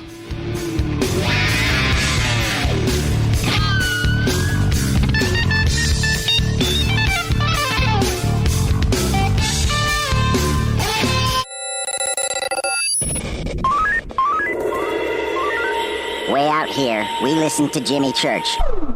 You're listening to Fade to Black. Always on the edge of the hottest alternative talk. Jimmy Church with Fade to Black. KGRARadio.com. ¿Qué tal, mis amigos? Yo soy Mario Carson, el tiburón, y los invito para que escuchen a mi buen amigo Jimmy Church Radio. ¡Claro que sí!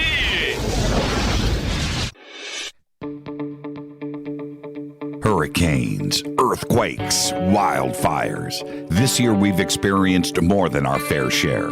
This is Jimmy Church of Fade to Black. And last month I decided to make sure my family does not have to worry about food should we get caught in a real emergency situation. Introducing Numana, a healthy, storable product that tastes so good that you'll want to eat it every day instead of just during those times of duress.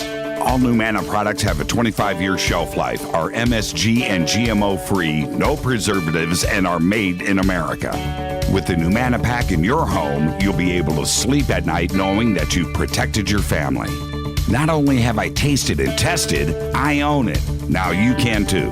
Just click on the Numana banner on JimmyChurchRadio.com and use the promo code Jimmy when you order. In addition to a discount, we'll send you an autographed Fade to Black t-shirt. Seriously. Go Beckley Tappy. Do you want to be an official Fadernaut? Of course you do. This is Jimmy Church of Fade to Black. Just go to our membership section at JimmyChurchRadio.com. So, you love talk radio? Then you'll love TalkStreamLive.com. TalkStream Live is always on, 24/7 with the best streaming talk shows. Find your favorite talkers and discover some new ones. It's free, readily available online or on mobile with any smartphone or tablet. Finding your favorite talk shows all in one place has gotten a whole lot easier. Just go to TalkStreamLive.com. Be sure to download the free apps from Google Play or the iTunes App Store. You listen to us, and we listen to you. And so does the CIA. KGRARadio.com. If you have hard water, the lime scale not only leaves white spots, it clogs pipes and breaks down appliances, costing you hundreds of dollars in energy and wear. Eliminate lime scale and other water issues like brown staining and bad odors with HydroCare water products, available from Wave Home Solutions. Wave's affordable water systems don't use salts or chemicals. You'll love the way your water tastes, smells, and looks. Satisfaction guaranteed. For more information, go to bestwater123.com. That's bestwater123.com. Are you intrigued by paranormal talk radio? You'll love the new Paranormal Radio app from TalkStream Live. You'll find a great selection of talk shows covering UFOs, ghosts, strange phenomena, and much more. Download the Paranormal Radio app now and start listening to the very best in paranormal talk entertainment, including the network you're listening to right now, the Paranormal Radio app, free in Google Play and the iOS App Store. You are listening to Fade to Black with Jimmy Church on the Game Changer Network. Oi, oi, I'm Reese Evans. You're listening to Jimmy Church. This is Revolution. The revolution will not be televised. The revolution is on radio. Ciao.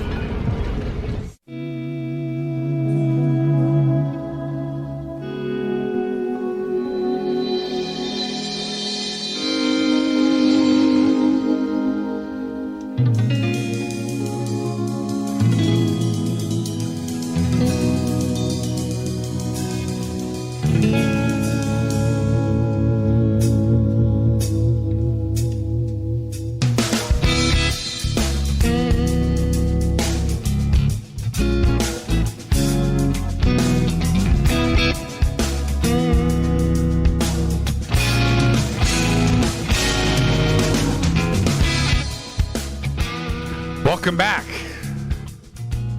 Fade to Black. I'm your host, Jimmy Church. Tuesday night, very special Fader night. It is Thanksgiving week. So, again, I'm very thankful. If you're spending this night with us here, it's Thanksgiving, man. I thank you. We all thank you. This is a wonderful thing to do, to hang out with all of you and just have a conversation. I want to thank Eddie for that phone call. And watching what is transpiring right now on Twitter with Eddie is pretty cool. Eddie, thank you for that phone call. All right, let's see. Where am I going to go next? Let's go to, let's see here. Let's go to area code 503. You're up next on Fade to Black. Who's calling? Hey, Jimmy. It's Susie Q. Hi, Susie Q. How are you? Well, I'll tell you, after that last phone call, I'm almost speechless. And you know me, that doesn't happen very often, right? Right. Yeah, that was a great phone call. That was a great phone call. Are you guys ready for Thanksgiving? Yeah. I think John is ready. Let me make sure I'm not on speaker. Okay. It doesn't matter, Susie. We're live on the radio. Are you ready for Thanksgiving? I think Frankie Four Fingers is ready for Thanksgiving. Because he's cooking and you're not. Yeah. I'm spot on. Yeah. Okay. And once he gets in the kitchen, I can't even get in there to help.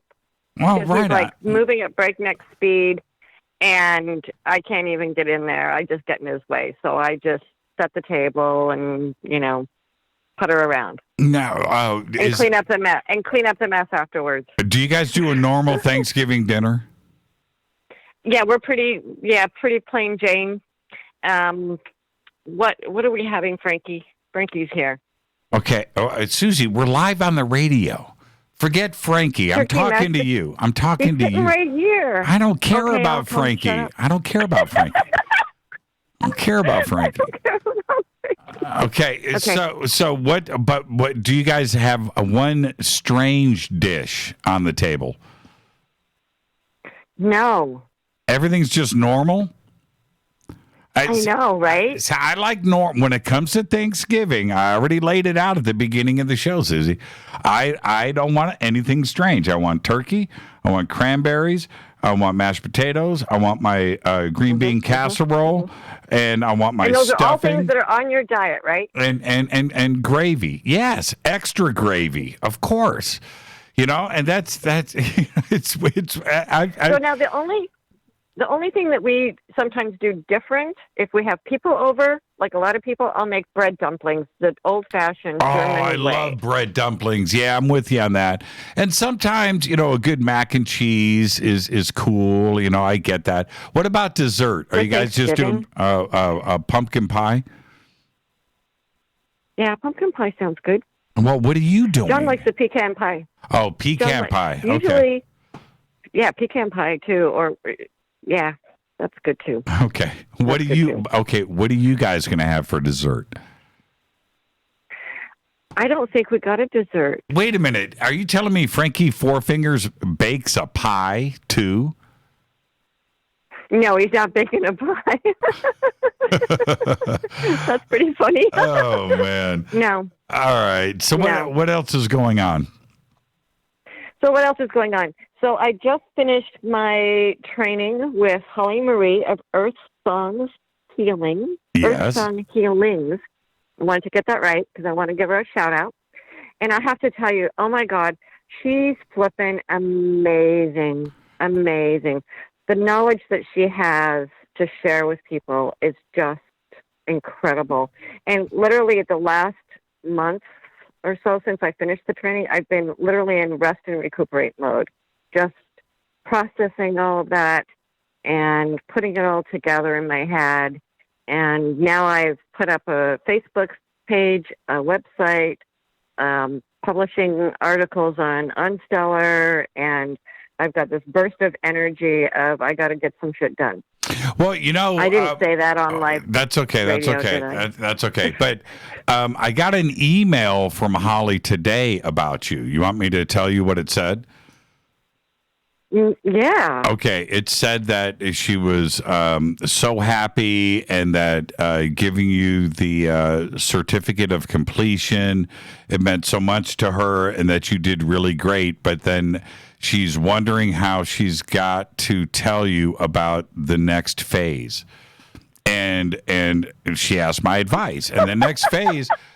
No, you're laughing. The next phase is she needs to tell you that no more chocolate martinis. And I was like, wait a minute. No, you Yes. are bullshitting me right there. I know you are. No. And she's got to figure out a way. So she asked, so I'm helping her out now by warming you up for what's coming next. I hardly ever even drink it. Seriously? Yeah, I know. No more chocolate martinis. So you got to figure that out. You got to figure. I'm sorry. I'm not buying it. Listen, I'm just not buying it. I hope you guys. I hope you guys have the most wonderful, fantastic Thanksgiving and just do everything right for me. Okay. I will. Good to talk to you, Jimmy. Good. Yeah. Happy Thanksgiving to you. And thank you, and to Frankie. Rita and your family. Absolutely. Okay. And now go have a chocolate martini. I'll talk to you. Bye, Susie. Bye, Frankie. All right, guys. Yeah, chocolate martinis. There you go. All right. Let's continue here. Where am I going to go next? Let's see. How about area code 830? You're up next on Fade to Black. Who's calling? Hey, this is Neil, Rubber Show. That Eddie guy, he was pretty honest. A lot of us are hybrids. The whole human race. Okay. You know, they've been doing experiments on us for thousands and billions of years. You know, and the aliens have been breeding with us for a big reason because, you know, I know a lot of reasons why they do it. Why did they do it, Neil? And, well, there was a time when I seen this demon got his arm cut off. And after he got his arm cut off, I saw him putting a human arm on.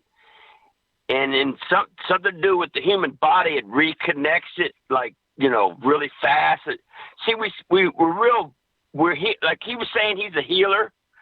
We're all healers. But Neil, back to the question though. Why do they do it?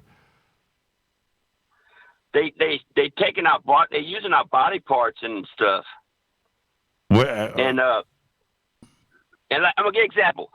They had a spirit I saw. He had a bag of faces like mask, and what they would do is so you don't know if they're reptilian or not or demon or whatever. They would put a mask on like a human mask, and then you wouldn't know who they are. You know. You see what I'm saying? Well, I'm picturing it. I'm picturing it. Yes. Yeah, because one time I had a vision. My body was went into a electrical thing like he was talking about. I was laying down and I left my body, and I saw this person bring me to this house, and it had my daddy's face, and then this woman had a lot of kids around her, and I walked toward this woman, but she had my face. It had, she had breasts, and when I moved into her body, she stood up and she had my body now. She actually stole my image, and then and then they steal your body. And see, but what happens is when they were after me. See, I gotta sleep with a sword, like a machete, all the time when I'm sleeping, because if they come, just like that dude said, they come when you're sleeping, and they could abduct you and take you out your body. And if I can't defend myself, because I'm going to give you an example. I found out about the Holy Sepulchre. The Spirit said he's been looking for the Holy Sepulchre for 170,000 years. Well, this name, scepter, and C-U-R, like a scepter, and C-U-R, that's how you spell it. This word, I looked it up. It's not even in the dictionary. But in 2012, I went to Utah, and I was on a high-rise parking lot, 6 stories high. Right. And I was looking at these glass buildings, and all at once I saw 30 men, aliens with black suits running around like they're crazy. Well, in 2012, I thought that was the end of, they were invading the planet, and they were getting rid of the bad aliens. But I realized what it was is the Holy Sepulchre was with me. And underneath the ground, the spirit, the invisible spirits that follow me wherever I go, they were attacking them aliens because they were running around like something was attacking them, or they were going crazy. It looked like. So now I realized what it was, what was going on, And that was in Utah. But see, they got an underground base. I saw a big starship and a flying saucer going down in Salt Lake City. And I saw another thing when I was in the city. I saw an electromagnetic dome on top of the city, above Salt Lake, above Salt Lake City. Yeah. Wow. Yeah. When I see these things, I see it with my peripheral vision. But see, I've been doing research. When you close your eyelids and look through your eyelids in the dark, you see these light, the light beings moving around in the room. But you got to use your peripheral vision, like looking to the right or the left of you, straight ahead.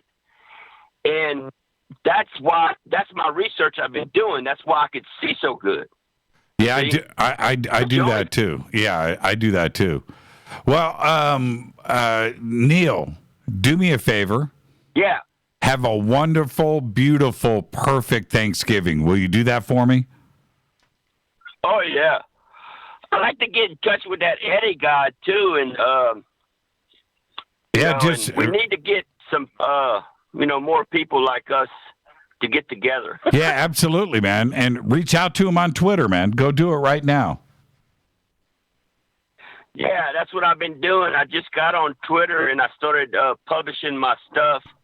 What I've been seeing, and that way, when people start to see these things and do these things that I'm doing. Right. They can say, wow, man, it really works. You close your eyelids. And see, I've seen less than 10 times I close my eyelids, and it's not like even you closing your eyes. I see in color.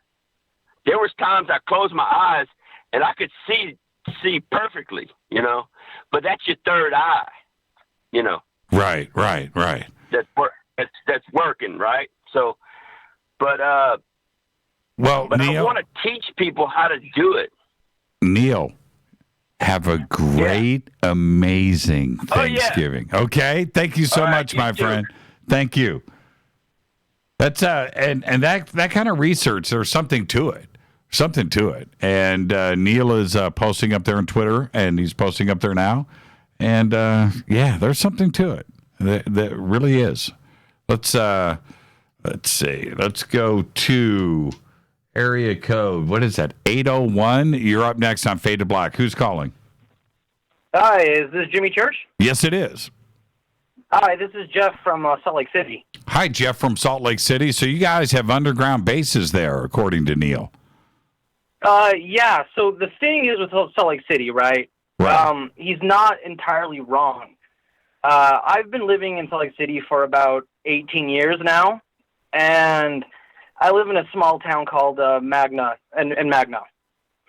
So, since I was a kid, there have been rumors about underground bases here and alien experiments going on, stuff like that. Really? As I grew older, yeah, it's very common here, super common. You can hear about it all around the town, all around the valley. Oh man! And sorry, what was that? I said, "Oh man," you know, I've spent some time in Salt Lake City, and I'm not so sure how open people would be to this kind of conversation there. But maybe I'll change my ways the next time I'm there. I'll see what I can find out. It's fascinating to me. The thing is not really around Salt Lake City as much, but like in smaller towns, like here in Magna. Right. Okay. I've noticed that growing up, the mountains near our town, it's a no-fly zone, right? And I've had friends tell me that in between the mountains, there's an actual military base that leads into the mountain. And this has been confirmed by a few people that there is a way to get to the mountain in between the mountains, and in between there's 2 sniper towers, and it's guarded off by barbed wire. And this is a story that haunts me forever, if you don't mind if I can tell it. Yeah, go ahead. So about, I want to say about like 7 years ago, I was 16, and my friends and I had a sleepover on the far side of Magna, near the mountains, where it's a little nicer of a neighborhood, but it's near the copper mine that they have up there, and it's blocked off. I've always thought it was super suspicious. That night, we all decided to sleep out on a trampoline. It's around maybe like 2, 3 in the morning, and my friend tells me that it's not a good idea to sleep outside because there's a bunch of weird things that happen around his neighborhood and stuff like that. And I basically blew it off, told him he was just crazy. Right. Within like 15 minutes of staying outside, I hear a couple tree branches snap because he kind of lives in near like a foresty area, small little forest area. So we're all looking around thinking like, okay, you know, like what's going on? What's that? And after I say that, I want to say between like 6.5 and this 7 foot tall, slim shadow figure runs out of the forest, but it doesn't make a sound. It's running on 2 legs. Doesn't make a sound. It's like probably like stick slim, super slim, just super eerie. And we all freaked out. We all saw the same thing. We all ran inside. We locked the doors. We stood up until maybe like 7 in the morning, just wondering what we saw that night. And a bunch of rumors are inside that mountain is a lot of testing for interdimensional portals, windows, stuff like that. And we believe that something may have escaped from the facility and just went on its way. What mountain? It's I don't really know if it has a name, even though like I should know. I've been living for 22 years, but I don't. Okay. It's so this mountain separates Magna, Utah, and Tooele, basically. And that mountain's been known for like it's super notorious for UFO activity, super notorious for that sort of stuff. Have you seen any UFOs up there? Yes, I have actually. 4 years ago, my father and I were driving through the back roads over the summer, and we saw this blue, like bluish-green light flying into the mountain. Now, I'm looking here. Yeah, you're surrounded by mountains. Okay, so... Yeah. And Salt Lake City, Sandy, Utah is right there, but you've got mountains on all sides of you there in Magna. Yeah, we're surrounded by it, and so many crazy things have happened there over the years. And like I said, it's a no-fly zone. Like the planes, like little biplanes fly by, but nothing ever goes above it. Nothing. Now, is it to the east of you or to the west of you? the mountains? To the west of me. To the west. Okay, so that mountain range does not have a name. You're right. Yeah. There's no name on the mountain range. There's names for everything else. Twin Peaks, Mount Timpanogos, I think that's what that says. Then there's Flat Top Mountain. Yeah. And there's Flat Top Mountain. But directly to the west of you, there's Farmsworth Peak and Nelson Peak. And that's south and west of you. Yep. Okay. Yep, that's correct. Yeah, very interesting. Well, man, you need to take some pictures. Have you thought about going up there and walking around and seeing if you could find an entrance? The thing is that many people believe that the entrances inside the mountain are through the copper mine, and that's blocked off. You know, you have to be an employee to get in and whatnot. Right. But I'm sure if you look around hard enough, there is a couple cave openings you can find. There is one, actually, now that you mention it. It's on near, I think it's Little Cottonwood. There is a big, giant opening inside the mountain, but it's blocked off by two 2-inch thick steel doors. Man, only one road in, one road out. That's pretty trippy. Yeah, that's the thing. So if you go in, you might not come back out. Yeah, it's crazy. Oh, man, this is fascinating. What did you think about Neil's comment about the dome over the top of Salt Lake and also the giant ship that he saw over Salt Lake? Honestly, it wouldn't surprise me. I'm not going to lie to you. It wouldn't surprise me. My mom has seen some things over Salt Lake City. She's seen the black triangles. She has seen cylinders over the city. It's not a surprise to me if that's what actually happened. And I didn't notice Twin Peaks is right next to you, too, as well. That's pretty interesting. Twin Peaks.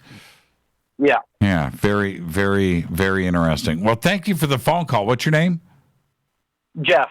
Jeff, thank you for that. And are you on Twitter? Yes, I am. And what's your name on Twitter? At Johnny Ringo _. Okay, post on Twitter right now, #F2B, and I'll give you that Happy Thanksgiving retweet right now. Will do. Thank you so much, Jimmy, for having me on the air. Thank you, Jeff, and enjoy. Have a great, safe Thanksgiving, and I know you guys do it right up there in Salt Lake. Thank you. Thank you so much, buddy. Have a good night. You too. Thank you, Jeff. Jeff up in Salt Lake. Very interesting. And I'm looking at his location there, Magna, and he's absolutely right. They're surrounded. Well, all of Salt Lake is surrounded by mountains, but he's right there, man. He's right next to it. And Magna is right next to, it's a little suburb right there off of Salt Lake City. There it is, going on right there. Let's see. Let's go to area code 805. You're up next on Fade to Black. Who's calling? Hey, Jimmy, it's Eric. Hey, Eric. How are you? I'm pretty good, man. That Eddie call was, wow, I'm still got a little bit of a chill action going on that one. That was heavy. Yeah, that was good. That was good. That's what, that's what Fader Night is all about right there. Yeah, it's off. This show, Fader Nights are literally off the chart now. I mean, I just, I've been following you for 3 years, man. It's just, I can't think of a show that hasn't happened in the last several months that just hasn't blown my mind a little bit. I mean, get some great calls. I couldn't agree with you more, man. Couldn't agree with you more. Okay, so you just posted up on Twitter here a shot of your bed. I don't even know if I want to know why you posted this picture, but what's going on? Well, you probably do want to know because it was pretty bizarre. That's not my bed. I was visiting a friend in Phoenix last week.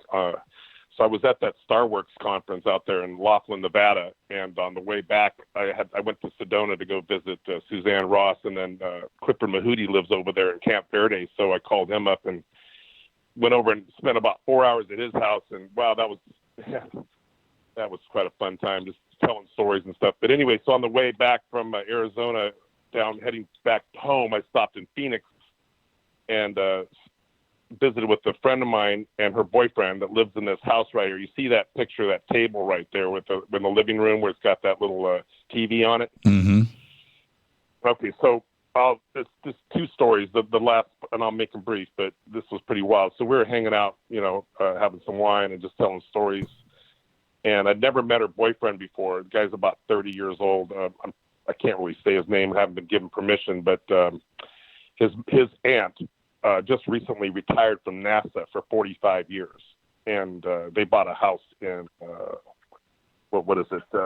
Fountain Hills out there in Arizona.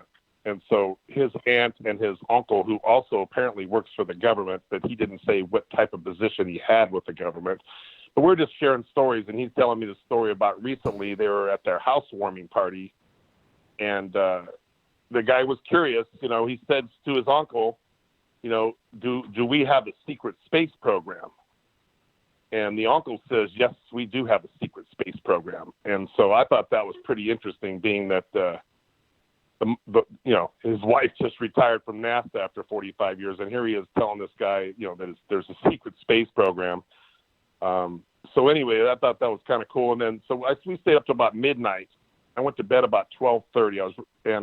All of a sudden, 3:00 in the morning, I wake up, and we've joked about this before, but this is a completely true story. I guarantee it. I'm not making any of this up. So I'm laying in that bed right there. And there's no doors on the bed because my friend had taken all the doors off, and she was painting. That's why there's no door. And no doors in the bed, or no doors in the bedroom? No, my bad. No door from the bedroom to the living room. Matter of fact, none of the rooms in that house had doors on them. They were all laying out in the living room area because she had been painting them. Right. So the door was open. You could see no closet doors there. So anyway, it's 3:00 in the morning. I wake up. You know what, Eric? I got to take a break.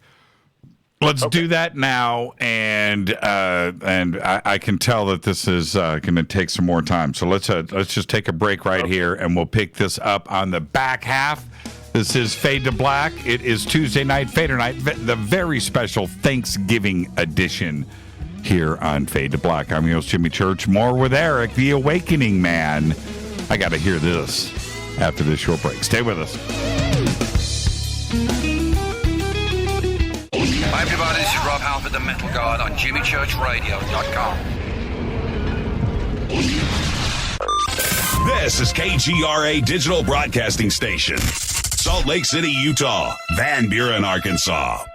Poor water quality is a major health issue, and it's only getting worse. Municipalities can't keep up, standards have dropped, and pollutants are increasing. Where does it all end? It ends by keeping the pollutants outside of your home with HydroCare's advanced systems available at Wave Home Solutions. No less than the best purification materials and processes have been developed by HydroCare to provide you with healthy, clean water for drinking, cooking, and showering. HydroCare far surpasses the competition in removing chlorine, odors, iron, lead, chemicals, limescale, and much more. Don't settle for less when it comes to your water. We'll take care of the toughest water problems for you, whether it's from a city or well source. Satisfaction guaranteed. For more information, call 888-997-WAVE. That's 888-997-WAVE. Or go to bestwater123.com. That's bestwater123.com. Wave Home Solutions for a healthy, comfortable home. Your contact for current news and trending topics. KGRARadio.com. Does your basement or crawl space have a damp, musty smell? Well, watch out. That's a sign of too much moisture and not enough ventilation. And that can mean increased mold growth and the buildup of harmful toxins and gases. Don't bother with a dehumidifier. It just circulates the same unhealthy air. Now there's a better way to remove these dangers and odors. It's with the computerized Wave Moisture Control Unit that reduces moisture and expels pollutants. We replaced our old dehumidifier with the Wave unit, and in only 3 weeks, our basement is dry and the musty smell is gone. Wave units require no maintenance, no buckets of water or filters, and costs only pennies a day to run. Breathe better, live healthier with an affordable, no-maintenance Wave unit. Call 888-717-WAVE, 888-717-WAVE, or visit dryhealthyhome.com. Dryhealthyhome.com. Ride the Wave Home Solutions for a healthy, comfortable home. This is Jimmy Church of Fade to Black, and I only drink Fade to Black blend coffee from River Moon. Just click on the River Moon Coffee banner at jimmychurchradio.com. Promo code F2B Blend. So are you tired of being tired? Well, then it's time to get the tea. Hey, it's Lisa here to tell you about this all-natural, all-organic tea I've been drinking that has had great results for over 20 years. It's called Life Change Tea, and it's specially formulated to help detoxify and cleanse your kidneys, liver, colon, and blood all at once. The colon is one of the most ignored organs in the human body. The faster that waste is eliminated from the body, the less time that waste sits in our intestines, spreading toxins to our bloodstream. This tea helps cleanse chemicals caused by outside intruders from our entire digestive system. And get this, weight loss can be a side effect. And with continued use of the tea, you can experience clearer, healthier, younger looking skin, increased energy, and a happier outlook on life. So if you're tired of being tired, get the Life Change Tea at getthetea.com. That's getthetea.com. And like me, you'll be glad you did. Did you know that when you're on the road with limited data or Wi-Fi available, you can still listen to every minute of Fade to Black by just calling 605-562-4482. No smartphone, app, or internet needed. It saves your data plan and no extra cost if you have unlimited minutes. Just call 605-562-4482. You can listen to me, Jimmy Church, on any phone, anytime, anywhere. Go Beckley Tappy.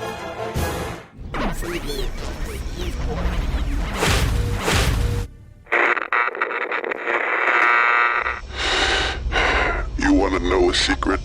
I love ponies. I really love ponies. I'm serious. I couldn't stay sane without ponies to brush. Why fade to black? Because you never got that pony, damn it.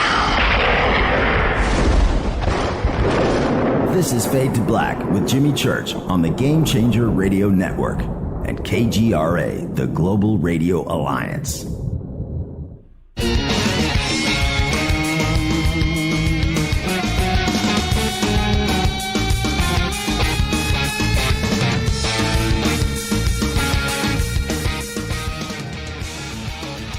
All right, welcome back. Fade to Black. I'm your host, Jimmy Church. Tuesday night special, Fader Night, the Thanksgiving edition going down tonight.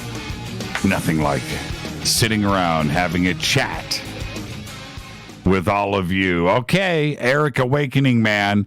I've posted your pictures, Eric.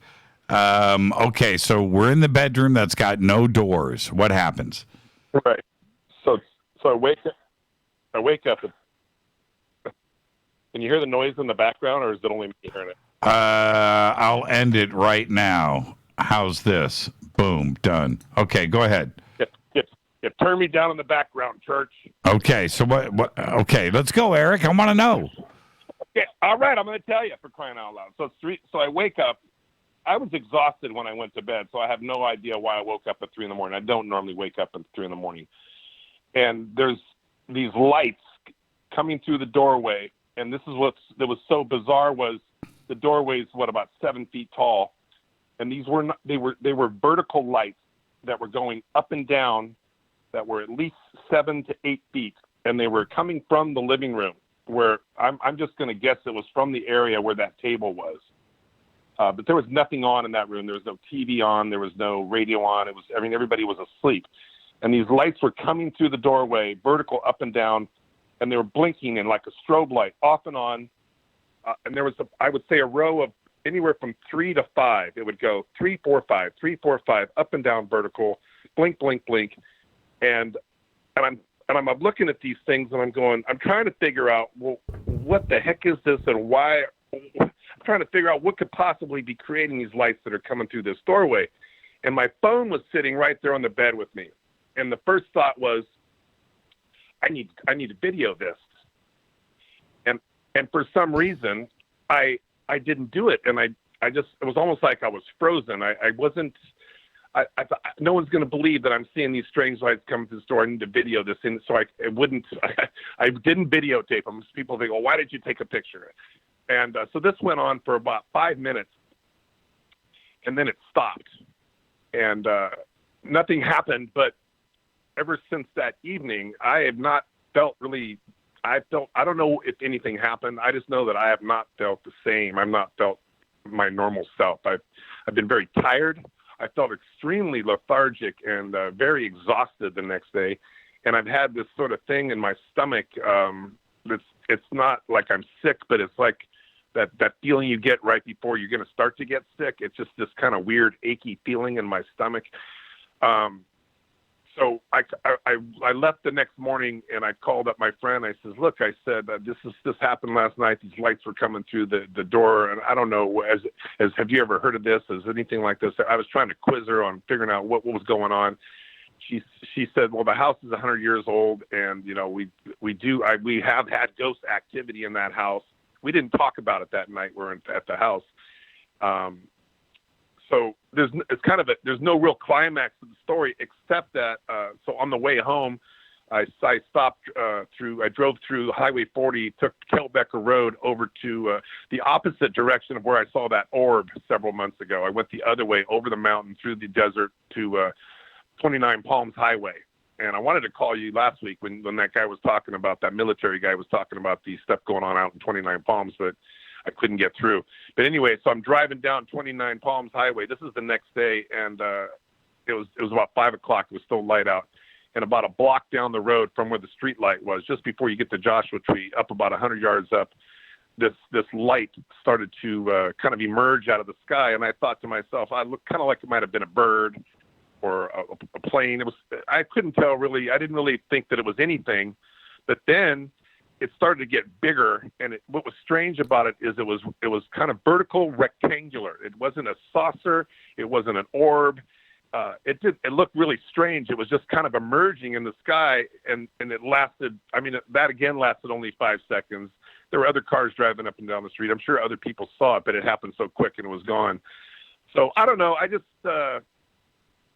this is strange things have been happening to me this year, and I'm not really trying to trip on it and figure out why, but I just know that I've just been having these experiences, little tiny experiences, and I just think that I'm just hoping at some point there's a climax where I can actually say have some sort of evidence or proof that these things are really happening to me now. It's just really bizarre. Well, I mean, what evidence or proof do you need? I mean, you've had the experience. Isn't that enough? Well, it is for me, but I'm kind of a skeptic and a researcher in the sense that if I'm going to present something to somebody other than it being just a story, I know it's true. I know it happened. I want other people to believe it because here it is. I've got evidence here, a proof that But so it's just there's that part of me in my personality, I guess, that there's going to probably be people out there that are going to think, oh, he's just making that up. But I don't make stuff up. That's just not my style. If I've got something to tell you that I think is interesting, I'll call and tell you. But I'm not just going to try to get attention and just make up some BS story. No, I've always appreciated that about you. I give you a hard time because I like you, and if I stop giving you a hard time, that's when you've been thrown out of the car. So you don't want to get to that point. But the one thing that I have always known about you is that you've always been very straight, and you've been trying to get to the bottom of all of this, like most of us are. So, and you've been out there investing your time and money and driving around. You've been. I don't know how many miles have you logged in the last 3 years. In the last 2 years or year and a half, it's been 50,000 miles. Right. So you're constantly on the road, and you've been seeing things in just about every city that you visited. Yeah, it's cool. I'm just my next venture when this gets through this little winter here is I really have this drive to since I went to that Sasquatch spiritual retreat in Chihuahua when I met Sue Walker and those guys, Kawani and all those people. I really have this feeling inside me that the Sasquatch, whatever it is, it's real, and that I'm going to try to put myself in a position where hopefully I can have some kind of an experience with one of these beings. I just think I feel driven right now that's like my goal right now. So find some rainforest out there in Washington State and just camp out there and just maybe I'll see something or hear something or experience something because that's just what's driving me right now. I would, if I had the time, one of the things I think would be very fun to do would be to go with somebody, right? 2, maybe 3, and go deep into the woods, camp, night vision, and spend a week or 2 out there. Right, and just go deep into it and get away from as far away from civilization as you can, and just go up and camp and use night vision and see what you can find. I think that would be the ultimate trip. It would be a spiritual journey too, as well, because you would have all of that, right? All of the self-reflection and the time to yourself. But it would be really cool.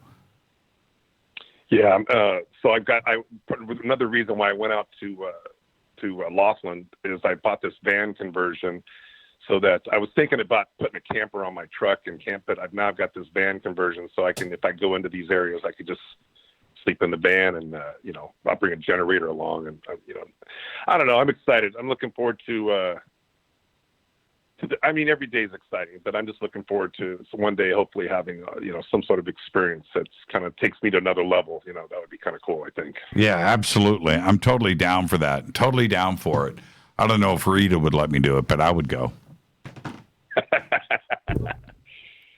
All right, man. So what are your plans for Thanksgiving? I don't have any plans, actually. I've got to actually work, unfortunately. I'm moving my business from one location to another location, and it's taking up a lot of time and energy. I'm sure I'll have Thanksgiving dinner with somebody here locally, a friend of mine, but that's pretty much just trying to get. I've done so much traveling the last several months. I really did procrastinate on a lot of stuff, and so I'm trying to catch up and get my act all together again, so that way when next year rolls around, I could go out and have fun again and not have to deal with, what I'm talking about. I do. I do. Anyway, thanks a lot for taking my call. I'll keep you posted. The Clifford Mahooty, when I see you next time, I'll tell you something. We had some great conversation at his house there. You can't find his house unless you know where he lives. He literally lives on a no-name street out there in the middle of a little oasis in the Camp Verde Desert. And anyway, I love Clifford, man. That he's an amazing man. If people don't follow Clifford Mahooty, they should go ahead and look at what he's talking. That guy's got to be one of the most honest, straight-up men I've met in this field. Thank you so much, Eric. And again, enjoy your Thanksgiving, my friend. Thank you so much. Okay. All right. Good night. Thank you. All right, let's keep it going. Let's see. Let's go to area code 571. You're up next on Faded Black. Who's calling? Yeah, hi, Jimmy. It's David, Pentagon David from Virginia. Hi, Pentagon David from Virginia. How are you? I'm doing great. I just wanted to call on a quick call in the Spreaker chat there, talking about time travel. So I wanted to share my time travel story with you and the faders. So here it is. I've actually traveled time, but not like you would think or anybody else. So way back in 1997 when I was working for the State Department on this particular trip, I was in Fiji, the South Pacific Islands down there, and they're right on the international date line out there. So I'm done with my trip, and I got my itinerary to come back to Washington, D.C., and I asked the boss, hey, can I take a few days vacation in Hawaii? He's like, yeah, as long as you use your, vacation, your leave time. I'm like, no problem, I will. So I changed my itinerary, leaving Fiji back to Washington to stop in Hawaii. Right. But here's the time traveling part. So I wake up Monday morning, and I'm on government travel, so I'm putting it on my timesheet. 8 hours. We're allowed to bill our travel. It's Monday morning. I'm on a flight. I think it was like 6 or 8 hours. And then I land in Hawaii the day before on Sunday because we crossed the international date line. So now I'm in Hawaii the day before I left, So So then I wake up Monday morning on the beach. I'm like, I already filled out my timesheet yesterday for Monday, and I was traveling, so I left it that way. But anyway, I got to live that Monday twice and build the government for one of them. Oh, that's interesting. That's my time traveling story. And did you ever figure it out? Figure what out? What happened? What happened with what? What do you mean? What happened is I crossed the international date line. Fiji is 24 hours. Oh, so what you're saying, it wasn't actually time travel. It was just... Exactly. I gotcha. Okay, I gotcha. Yeah. Well, I think David Lee Roth did something like that. He... On his birthday one year, this is what rock stars do. He wanted to fly around the world and have his birthday in different time zones. Oh, yeah, that's cool. So he went backwards and literally celebrated his birthday. Okay, listen, Dave, I got to let you go. You're making a lot of noise with your phone. Okay, thank you. Happy Thanksgiving. Bye-bye. Yeah, you too. Happy Thanksgiving. It's so funny listening to that because I was picturing a real time travel thing. I mean, I just got sucked into it. I totally got sucked into it. I was thinking, okay, well, so what happened? But no, okay, I get it. Just like everybody over in Australia right now, right? Everybody over in Australia they're time traveling. And I've thought about this a lot. When I was young, I was probably, like 9, 10 years old and contemplating all of this. If you flew against the grain, right? Okay. So the earth is rotating, it's moving around. And if you went against the grain, what would happen there, right? If you flew back against it. Now, the Earth is, what's the Earth? It's 1,000 miles an hour, right? Isn't that what it's doing? All right, 24 hours, 17,000, something like that. So if you went backwards, would you age? I mean, and of course your body's still moving forward, right? I guess. But if you're constantly going backwards, could you end up a week ago, right? A week prior, right? It makes sense to me, right? At one point, does it just stop and overlap? I don't know. It kind of messes with your head. I think, why don't we just do that? Why don't we just get on a plane, have it refuel in the air, and just have it go backwards? And look, before anybody goes, hey, man, come on, man. No, I'm being serious for a second. Think about that. Let's go back to the phones. Area code 402. You're up next on Fade to Black. Who's calling? Hey, Jimmy. Hey. What's happening, man? Who's this? Hey, this is Brian in Omaha. Hey, Brian in Omaha. How are you? I'm great. I didn't know I was on. I'm gonna try and tie some things together here. There's a lot of things going around the circle, and I told this story when Art was on Dark. I think it was.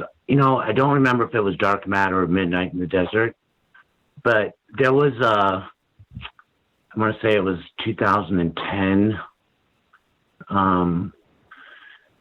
And I'm going to go back. Was it Johnny Enoch that was talking shadow people the other night? A little bit. I think so. Yes. Anyway, I had one of these experiences where there was a really large female figure, like in my room while I was sleeping, and I was awake. I mean, it woke me up, and I couldn't breathe. I guess I don't remember what they call it when you kind of lock up and you can't breathe, like when you're in your sleep. Sleep paralysis. Sleep paralysis. Right. So This thing anyway was this large female black. I mean, the color like charcoal. No defining features, no defining anything, is hovering over me, and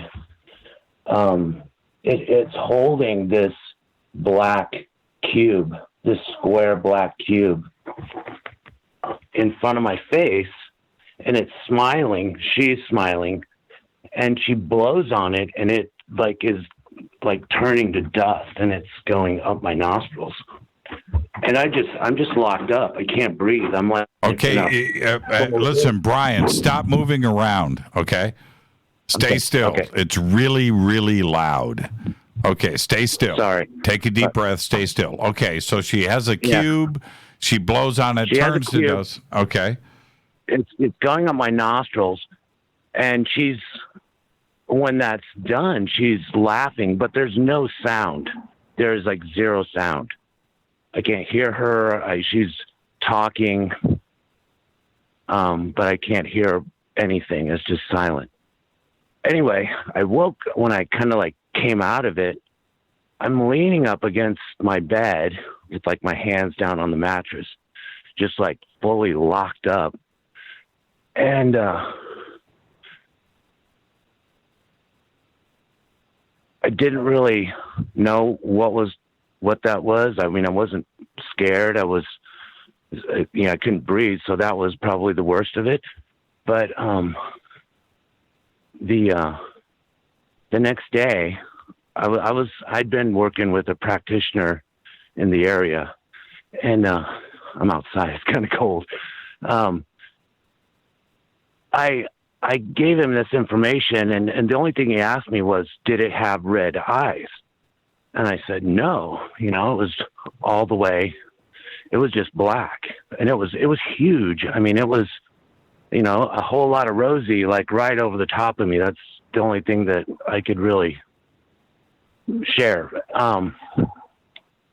So he wanted to get together, and we tried to line that up. It didn't work out. Continue, Brian.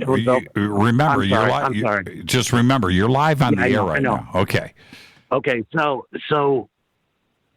over the next 3 weeks, we'd been trying to get together, and nothing really happened until finally it worked out. Anyway, when I went into his home, when I walked in the door, he was sitting in a chair, and he was just looking at me, and he said, "What happened?" And I said, "What do you mean what happened? I mean, I kind of told you what happened."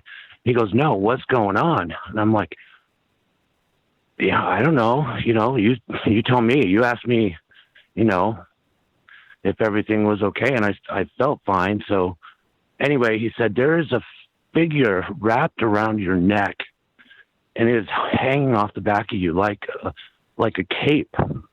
And I was like, "What? Whoa, I mean, you said, no red eyes, everything's cool, don't worry." And I was like, I was really freaked out. Anyway, the thing that I didn't tell him, because I'm trying to make sure that I'm not imagining things or bleeding things off into the other, but the next morning, after that night, in the middle of the night when that was done, the next morning I got a phone call, and there was a family member. I'm not trying to be a drag on, with the holidays and stuff, but this gets better. Just hang with me. The next morning I got a phone call, and a member of my family had died. Actually, it was a suicide in the middle of the night. And he told me that the person or the thing that was on my back was this person that died, and he didn't know. There's no way he could have known. And so we went into his room where he practiced, and he asked me to sit down on the couch and asked me if I wanted to do this. And I was like, "Okay, I'm available. I'm here, yeah, let's go, whatever." I didn't know what was going to happen. And he asked me to close my eyes and bring a gold pyramid over my head and spin it counterclockwise. And I can meditate and visualize and stuff, but when I closed my eyes and I did it, it was fully real. And I was spinning it, and it started to spin so fast. I mean, it was just shimmering gold and the light and everything else that was going on. And then it just exploded into like all these like fireflies of color. And then there was this silvery kind of cloud, this gray cloud. And this cousin of mine who had died 3 weeks earlier was like, his face was right there. And I heard his voice. I could hear it, I could see him. It was like his face was like real size, like actual size. And basically what I saw and felt and heard and all of that through that experience was, I know I post a lot in Twitter, and I'm pretty adamant about it, and this is why. I don't believe that when we go that's all, and I never believed that up until that point. But I know that when we go, there's more, and I saw it, and I have no way of proving it. I mean, I can say things, and I say a lot of things in Twitter, but there's way more to this. I've dug in and went I'm going as hard as not as hard as I can. I'm going as deep as I can go with this and with this practitioner. And I've seen things that, all of this all ties together, whether it started off with the numbers and it, turns into shadow people and all this stuff. And then it's UFOs in the sky with chrome finishes and triangles flying around in Omaha. I assume all of that is because I live close to the base, but I definitely think there's way more to it. I know that there's a lot of doubt, and there's all of this talk of discernment and all of this stuff, and I don't know. It just I don't know if you're picking up on it, but it just seems like it's so loud lately. There's people saying this stuff I think it's been going on forever. Yeah, Brian, I think you're on to something, but I think we all understand what you're saying because we all experience these things too as well, and when I say all, I mean, we just do. And when it happens, then at that point that things aren't what they seem, and let's try to figure this out. But it's a whole lot more exciting than living life just going, hey, there's nothing to this thing. We just die and turn into dust. And that's it. There's just much more to it, man. And what I've got to head towards a break here, but would you rather live that boring life of somebody that drives to work every day and then comes home and goes to bed and doesn't even think about these things? I was totally naive, and I was doing that. Life. And I had no clue. Exactly. So, but then the stuff. Now this stuff starts happening, and then it just doesn't. It doesn't stop. No, of course it doesn't, and that's the best part, man. It makes things exciting. Right. It really, really, really does.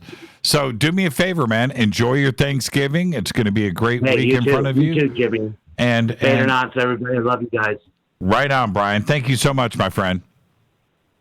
Okay. Have a great night and enjoy the rest of your week. And it's just what a conversation tonight with everybody. Now I've got one more segment left after this break. One more segment. Phone lines are open, 323-825-5045 or 323-275-9695 or 818-921-6929. This is Fade to Black. I'm your host, Jimmy Church. Tuesday night, Fader Night, the Thanksgiving edition. More of your phone calls are next. Stay with me.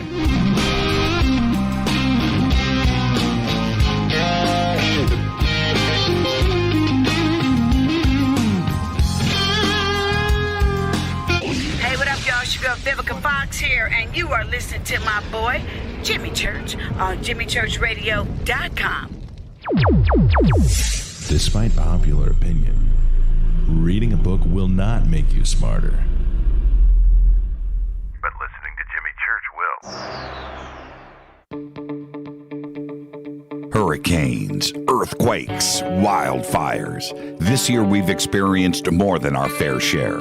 This is Jimmy Church of Fade to Black, and last month I decided to make sure my family does not have to worry about food should we get caught in a real emergency situation. Introducing Numana, a healthy, storable product that tastes so good that you'll want to eat it every day instead of just during those times of duress. All Numana products have a 25-year shelf life, are MSG and GMO-free, no preservatives, and are made in America. With the Numana pack in your home, you'll be able to sleep at night knowing that you've protected your family. Not only have I tasted and tested, I own it. Now you can too. Just click on the Numana banner on JimmyChurchRadio.com and use the promo code Jimmy when you order. In addition to a discount, we'll send you an autographed Fade to Black t-shirt. Seriously, go Beckley Teppy. This is Jimmy Church of Fade to Black, and I take Life Change Tea supplements every single day. It's what I do. Click on their banner at JimmyChurchRadio.com. When you take the beans from Central America with dashes of Indonesian and African mixed in and then roasted to the dark side of Fade to Black, you create the ultimate brew of fringe. Introducing the Fade to Black blend from River Moon Coffee. Yes, River Moon's darkest customized roast was created for the love of Fade to Black. The alchemy of masterful roasting and smoking the beans is in every sip of this full-bodied, dark Java. I need my coffee dark, deep, with distinct bittersweet chocolate highlights, just like the bunker. Leaning further into the darkness of the roast is Fade to Black blend from River Moon Coffee. Just click on the banner at JimmyChurchRadio.com and use the promo code F2BBLEND for 15% off of your order today. Go Beckley Teppy.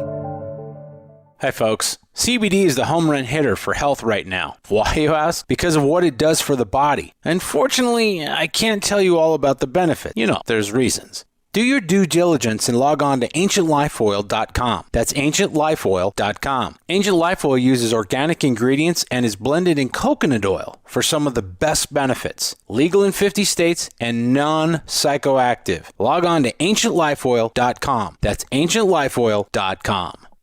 This is Jimmy Church of Fade to Black, and my family is safe because of Numana Emergency Food Storage. Just go to the Numana banner at JimmyChurchRadio.com. Promo code Jimmy10. Are you intrigued by Paranormal Talk Radio? You'll love the new Paranormal Radio app from TalkStream Live. You'll find a great selection of talk shows covering UFOs, ghosts, strange phenomena, and much more. Download the Paranormal Radio app now and start listening to the very best in paranormal talk entertainment, including the network you're listening to right now, the Paranormal Radio app, free in Google Play and the iOS App Store. Erica, Brittany, Gabby, and you're listening to JimmyChurchRadio.com. It's not a lifestyle we chose. We were born this way. KGRARadio.com.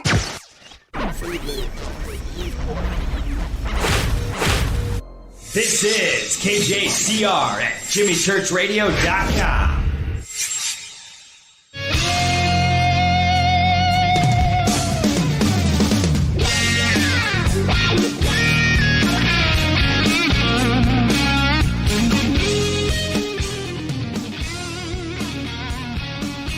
Welcome back, Fade to Black. I'm your host, Jimmy Church.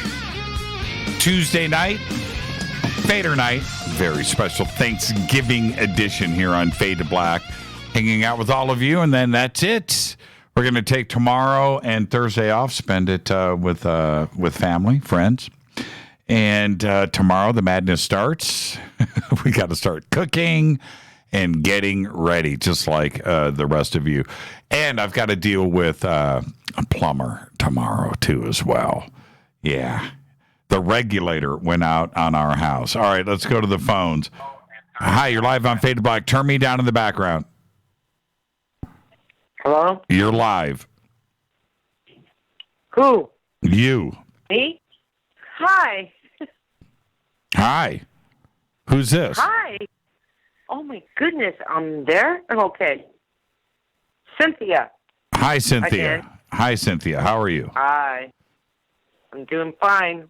What's up with you, Big Daddy? You called me, Cynthia. What's on your mind? Yes, I called you on the girl that was in Panama. Okay. And I have to say, happy Thanksgiving this weekend. Happy Thanksgiving to you, too. And I have to say one thing. Source. Source. You ready? Yes. The source. Okay. So I have a problem with this source. We have aliens. Right. We have black, white, blue, green. But we all bleed red, right? Hopefully. My question to you is, are you ready for this? Yes. Okay. My question to you is, who is the source of all of it? What do you mean? Not the big, don't tell me about the Big Bang Theory. I'm asking you, who is the big man out there? That's my question. Well, who do you think the big man is out there? That's why I'm calling you. Well, I'll try to answer the question if you point me in the direction of. So when I turn it around and ask you, then I'll get an understanding of what you're trying to ask me. So who do you think the big man is out there? Are you talking about God? I mean, what is it that you're referring to? Okay. Not G-O-D. Don't give your energy to that G-O-D because it's bigger than that, right? So I'm asking you, this reality that we're sitting here right now. So you're sitting right there with all your equipment. Right. With your wife and your family, okay? I'm asking you right now at this very moment, who is the infinity? Who is the infinity? You need to know. What I'm asking you to look further, we're infinity. Go further than that. Universe, multi-universe. Who made it all? Who is that person? I have. If we figure that out, if I figure that out, then I guess we've answered everything. Why? Well, isn't that the biggest? That's the question you want the answer to, Cynthia. Right? Yeah. Okay. So Don't you want to know? Do I want to know? I'm on a quest like everybody else, Cynthia, but I also like the chase. Okay. I like the chase. I like the chase. You know, you get to the end. Look, you know, what's the best part of Christmas? It's not Christmas morning. It's leading up to Christmas, right? The anticipation. And then you open up your presents and it's never, right? It's a big letdown, right? It's never what you think. So, you know, it's the chase. It's the chase. It's not when you drive from New York to LA with your family in a station wagon and you get to LA. It's the adventure between New York and LA. That's where, you know, and what was I just mentioning earlier about going up for 2 weeks in the woods and chasing down Bigfoot, right? Well, okay. That's fine. You may find Bigfoot, but it's also the time spending alone, you know, yourself and your friends and what you learn on the way. So it's the journey, you know, it's the quest, right? I think is the most important part for all of us. So do I want to find out? I don't know. I don't know if well, I guess it would be cool. Okay. But, But why am I questing the deep state part of multi-universe? Why am I questing the multiverse? Why am I questing the higher self? Well, what's the alternative? What's the alternative? Not to? Well, that's boring. Wow. Okay. Yeah, right. I got you. I understand that, but every day I wake up and I say to myself, right. I listen to you all the time, and I say to myself, well, wait a minute. What is the multiverse? We have all these questions that has not been answered to us. But I keep going, and it's like weird, like I need that answer to me, and there's no answers. So, like you just said, let it go. Enjoy the journey, Cynthia. Exactly. Let me. I got you. Okay. All right. There you go. And Cynthia, have a great, safe, fun, and amazing Thanksgiving. Okay. You too, and your family, and Rita, and your girls. Love you. Love you right back, Cynthia. Okay. Thank you so much. See, this is, and what I was going to get to with Cynthia is this. This is the most amazing thing that you can wrap your mind around. And I've been talking about this more and more and more over the last few years.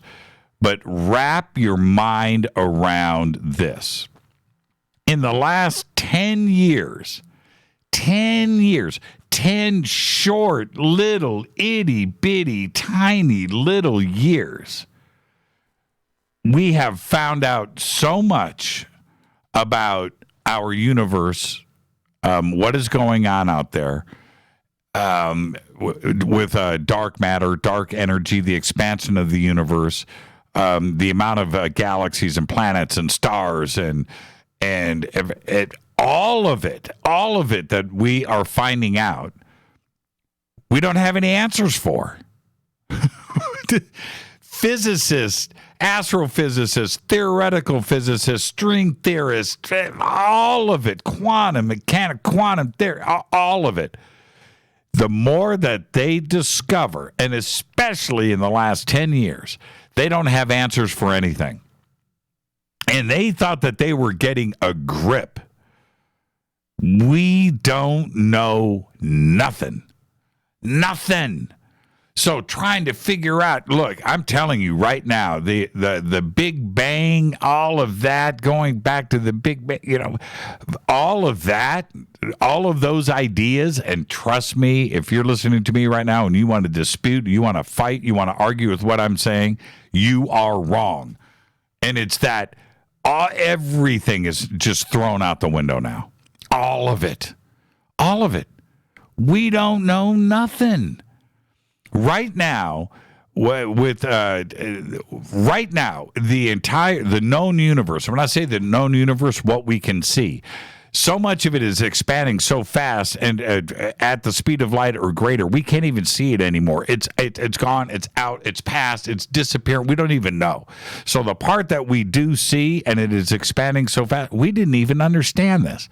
And now, right now, 96, 97, maybe 98% of the universe is dark energy, dark matter.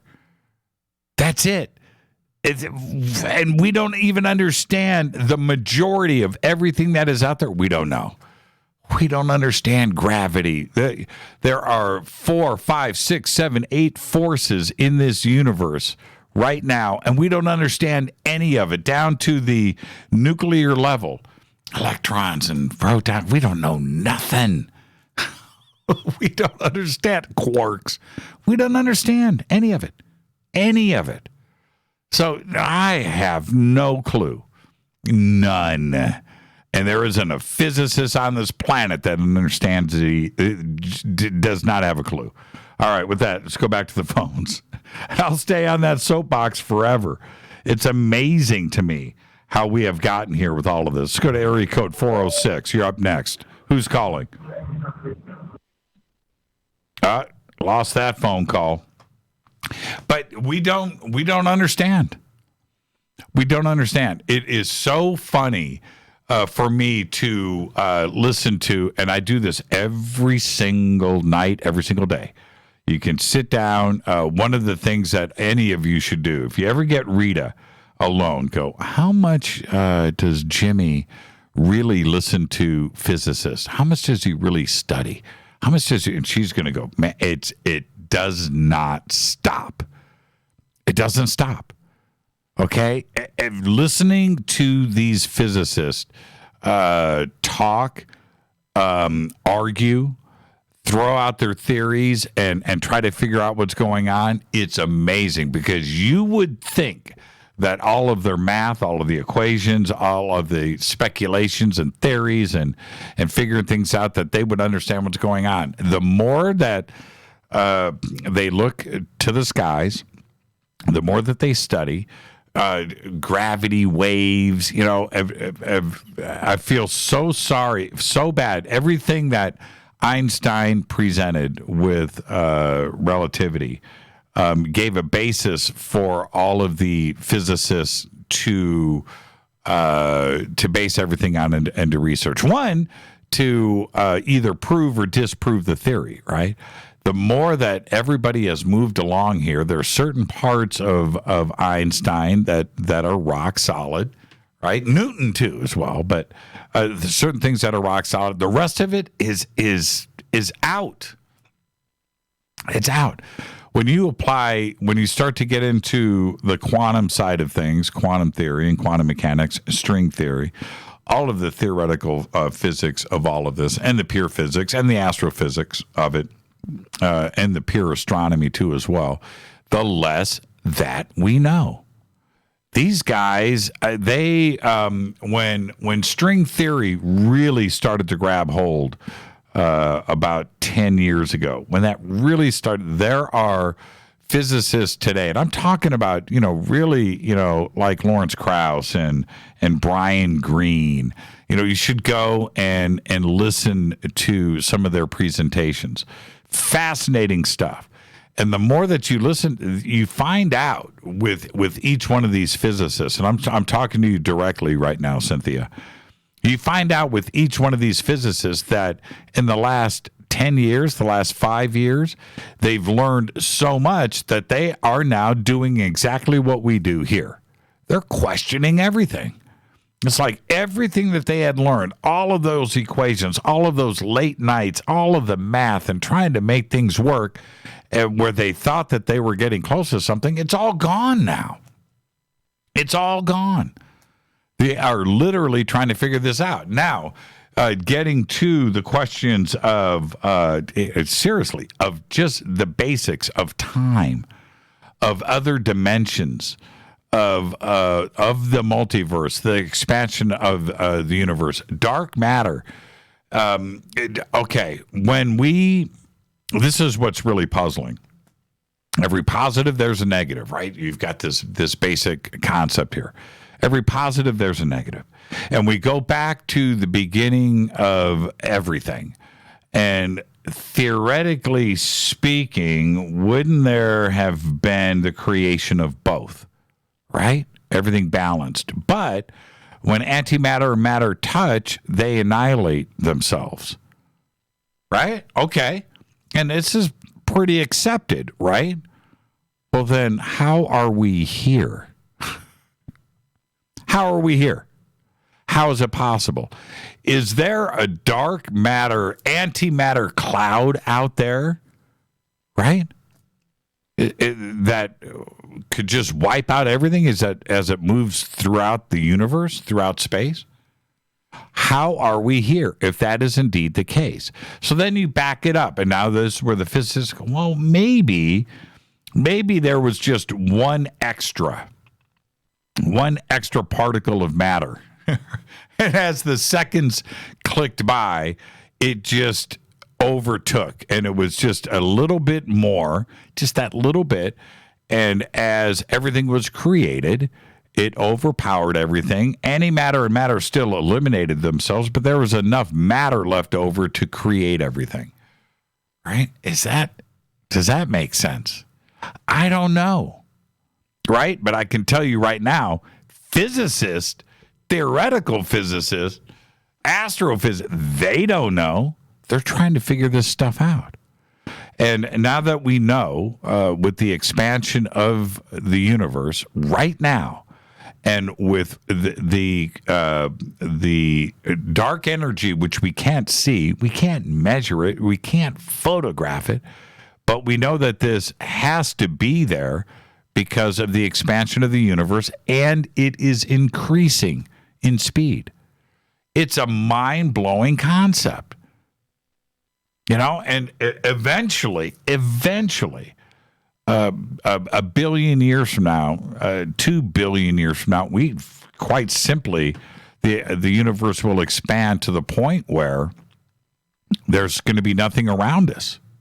We're going to be alone, right? Alone. There's going to be nothing there. Now, if you take that concept, which now, today, is being... it's more and more accepted today that is indeed the case.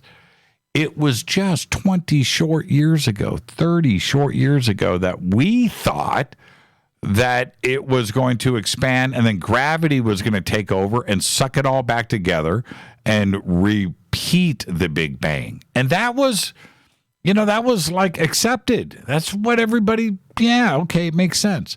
So we thought that eventually the universe was going to expand as far as it could go. Gravity would take over, suck it all back in, right back to a singularity. Boom, repeat, rinse, and repeat.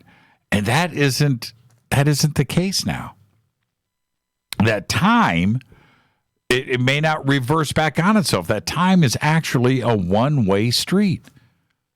Time is a one-way street that the universe is just going to expand to infinity, possibly overlap with other universes that are out there, and what's going to happen there when that occurs, don't know.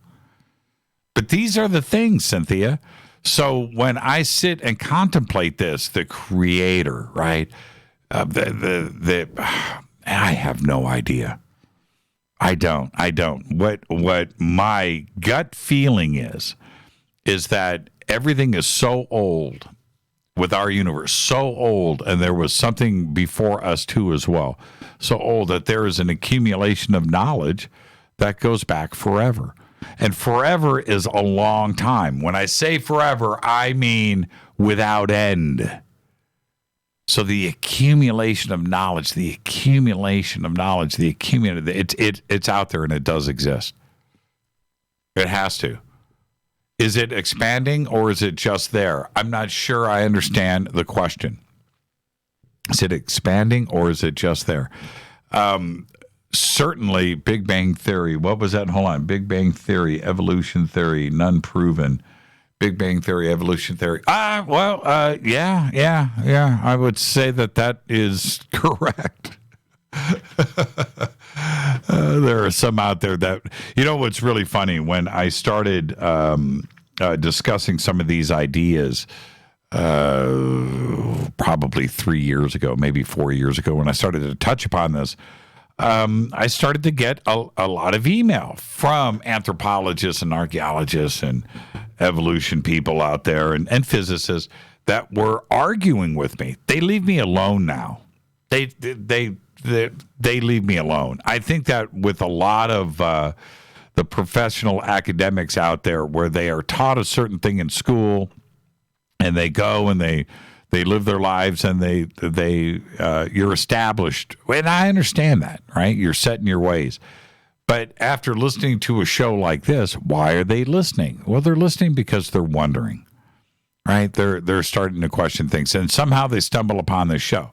And for somebody to say that, I'm an educated this and this and this, and you're wrong, and then that stops, and it has pretty much completely stopped now.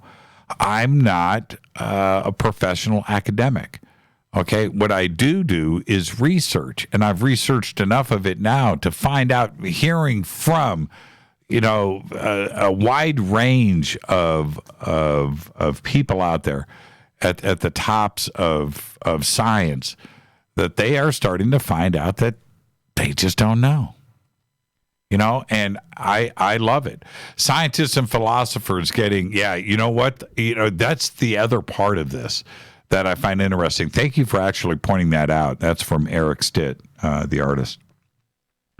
When philosophers and scientists and physicists get together and they clash, I think they're starting to listen to each other now. It's a fascinating time to be alive. I have no idea, Cynthia, what tomorrow's going to bring. I don't. The more that I find out and the more that I listen, I know that we've got answers that we need. We've got to get to the questions are just mounting and mounting and mounting. To have everything so established for so many years, to have it all tipped over and going up on end in the last 10 years is fascinating. Fascinating. Science has no clue. Science has no clue. And that, I think it's a good thing. I think it's a good thing. I think the journey that we are on trying to figure all of this out is one of the funnest things. Trying to get to the end of this. I mean, what if? And I've got to wrap this and get our Thanksgiving week started here. But what if some crazy stuff came to light? And I'm talking about another dimension, beyond time, right? A fifth dimension, a parallel world. Science is talking about it now, but I'm talking about what if, right? Somebody just steps out and goes, hey, I'm from over there, and I'm here, and now let's talk. Holy crap, right? And I think we're right there. We are on the edge of all of that. Oh, man. All right. I could do this all night long. I mean, you know what I should do? I should probably do this. And I'll take the time. I should probably just do a full show of my head, of my mind, and just lay it out there, because I'm into this. I'm fully into it, and I know we're on the brink, man. We are on the brink. So that's it. I want everybody to have a great, safe, fun, amazing Thanksgiving. We'll be hanging out on Twitter and social media, and we'll be posting some pictures, and we'll be cooking and doing our stuff. And I want you to do the same. Okay, so everybody just have a great, fun, amazing week. We'll see you guys on Monday. We've got a great week set up for next week, and I can't wait to make those announcements. And that's it. I'm going to shut this studio down, and I'm going to go home and start cooking with Rita and see what she's got going on. You, everybody, behave, be safe, be well. This is Fade to Black. I am your host, Jimmy Church. Thanksgiving is here. Gobble, gobble. All right, go do it. Have a great time. And we'll check in with you on social over the next few days. Fade to Black's executive producers, Rita Camarion. Shows produced by Hill J. Palm, Renee, Dennis, and Bob. Announcers are Steve Harder, Gene Vitoa, Mark D. Kovar. Webmaster is Drew the Geek. Music, Doug Aldrich. Intro, Spaceboy, spaceboymusic.com. Fade to Black is produced by KJCR and the Game Changer Network. This broadcast only copyrighted 2018 by Fade to Black and the Game Changer Network. Cannot be rebroadcast, downloaded, copied, or used anywhere in the known universe without written permission from Fade to Black or the Game Changer Network. I am your host, Jimmy Church. Follow me on Twitter at JChurchRadio. Everybody have a great Thanksgiving. I've said it enough, so go and do it. Be safe. Go Backley Teppy.